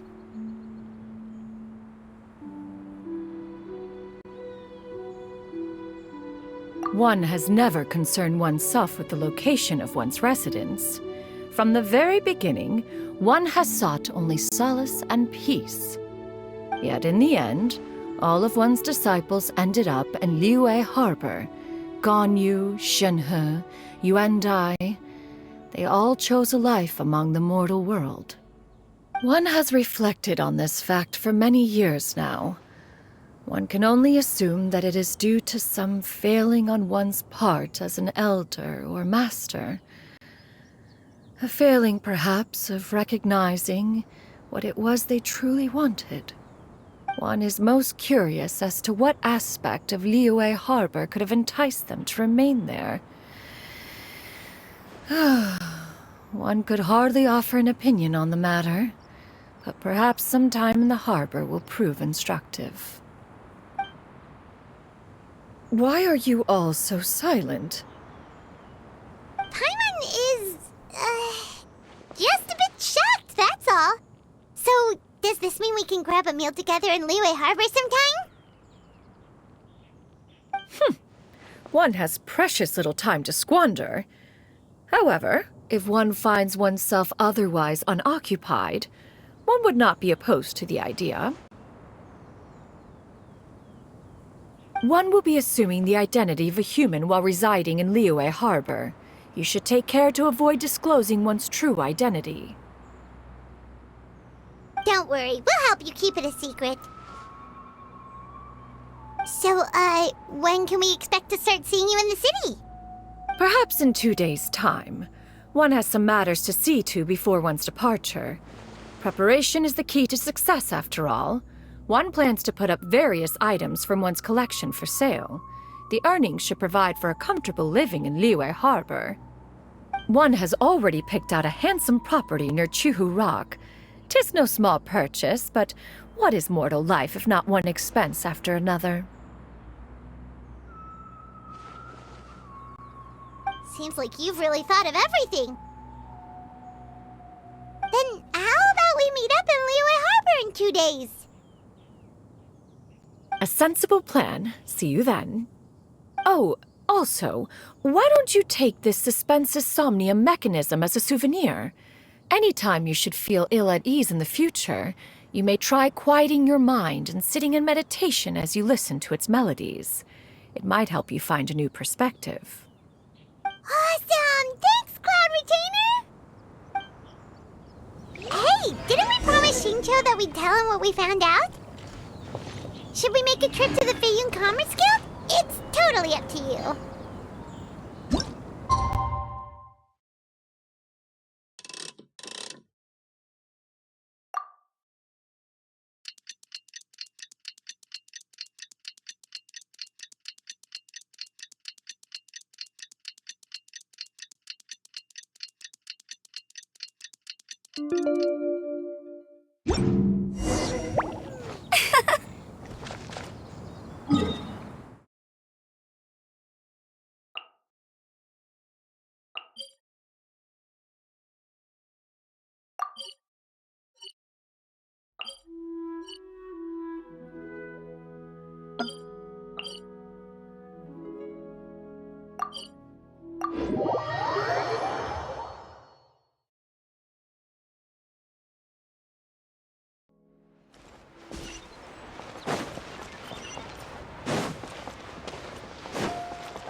Bet you can't keep up with me!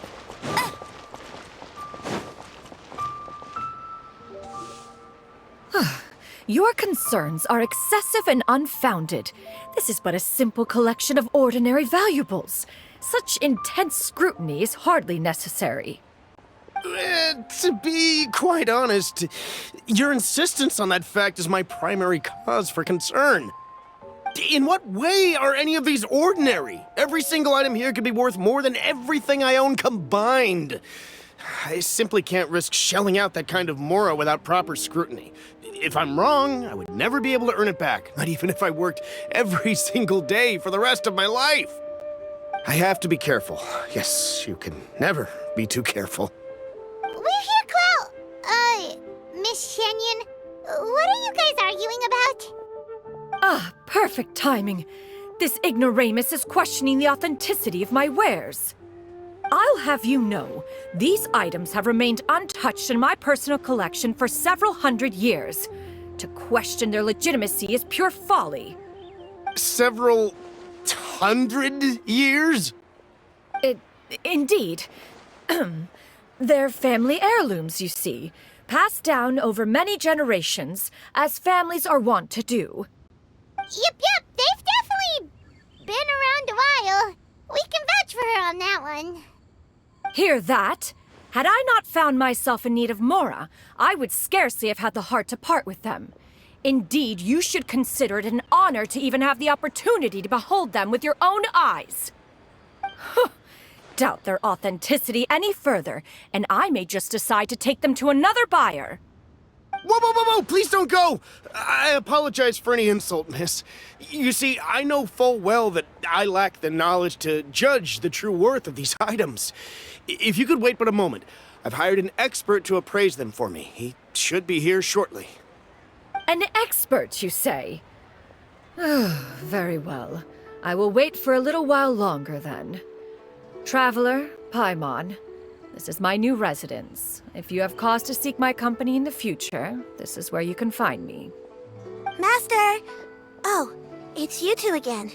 Hello. Xianyun! You got a new outfit! It looks great on you.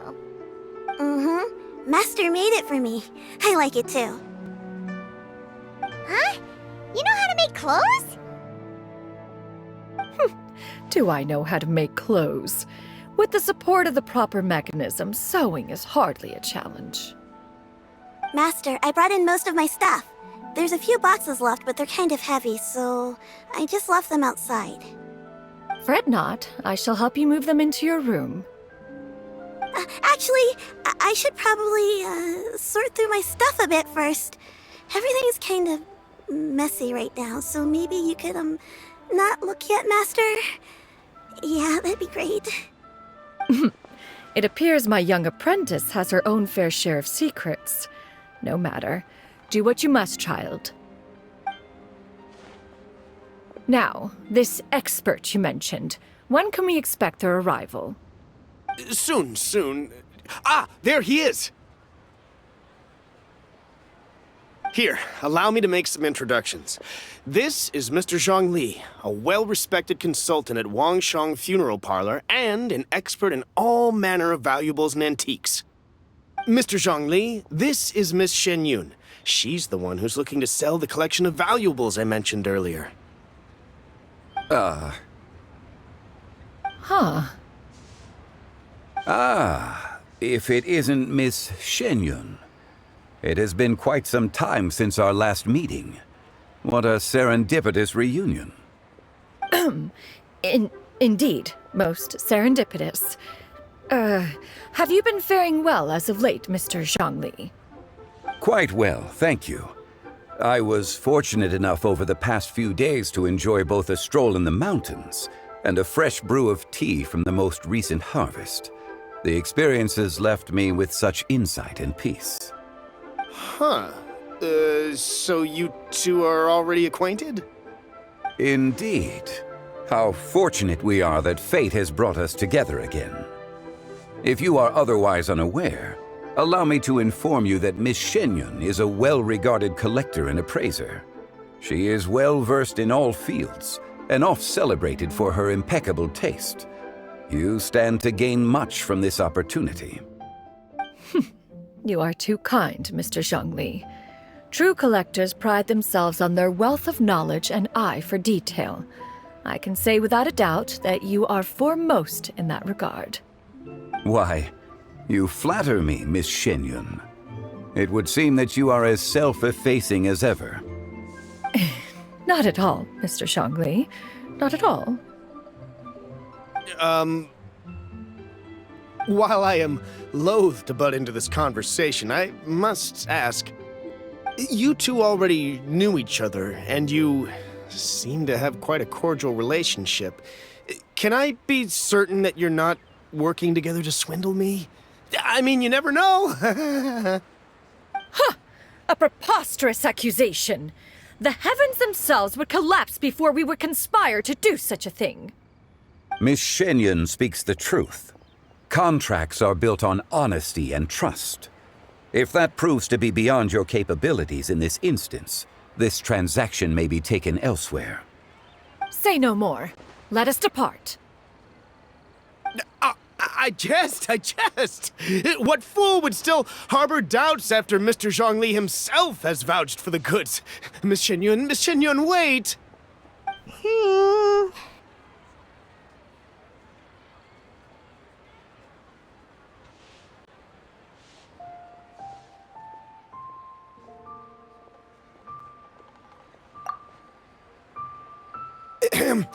I deeply apologize for doubting you.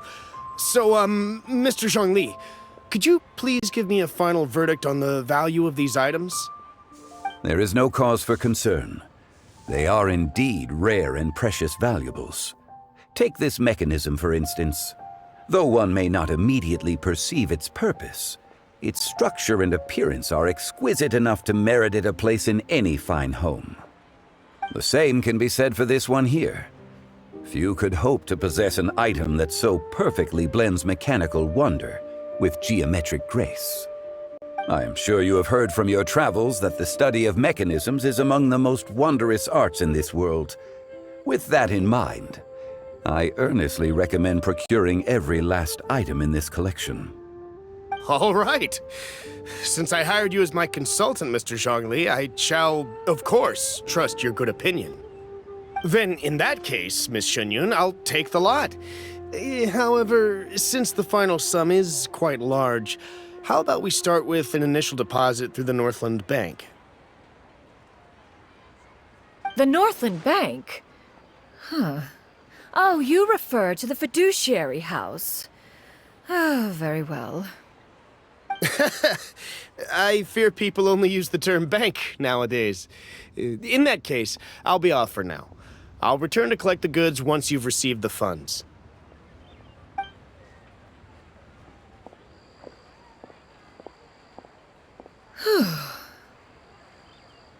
Xiangli!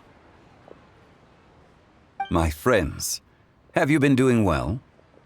We've been great! How about you? Paimon didn't know you were such a busy consultant! My days have been quite pleasant as well. I had been quietly enjoying a cup of tea when Mr. Xiaozu requested my services. As for you, Miss Xianyun, I presume you must be looking to settle in the city? I must say, the name Xianyun sounds exceedingly strange coming from you. Perhaps you could dispense of that particular epithet in further conversation. Whatever for. Am I not addressing you as a friend should? Well, that is true, but... Alas, refer to me however you will. After all, a name exists such that others may address you with it. One is hardly ignorant of that fact. It would seem that you have gained many valuable insights over the years, Cloud Retainer. One has indeed. One's previous days were all brief.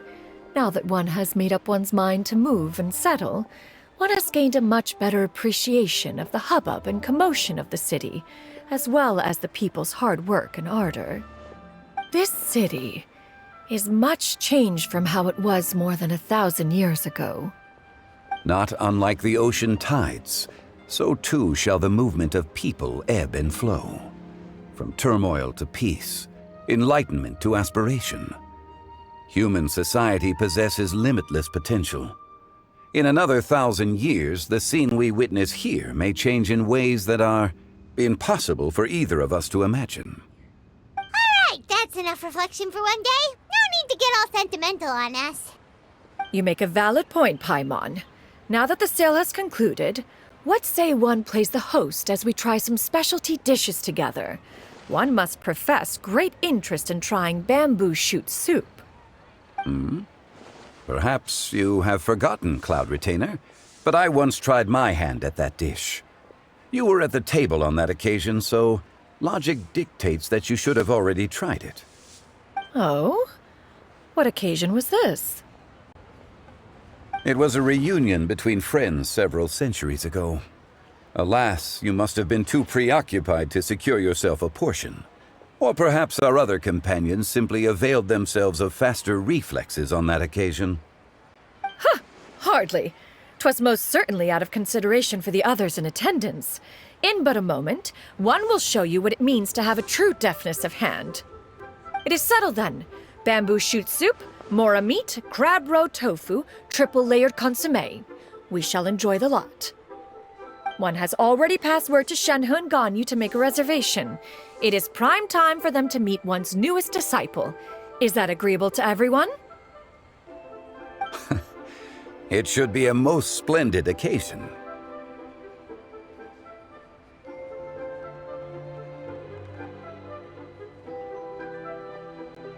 Shu-yu, come now, it is time to dine. Ah, this gentleman over here is Mr. Zhongli. He is, A humble employee of Wangsheng Funeral Parlor. Pleased to make your acquaintance. Nice to meet you too, Mr. Zhengli. That should be everyone, right? Let's go!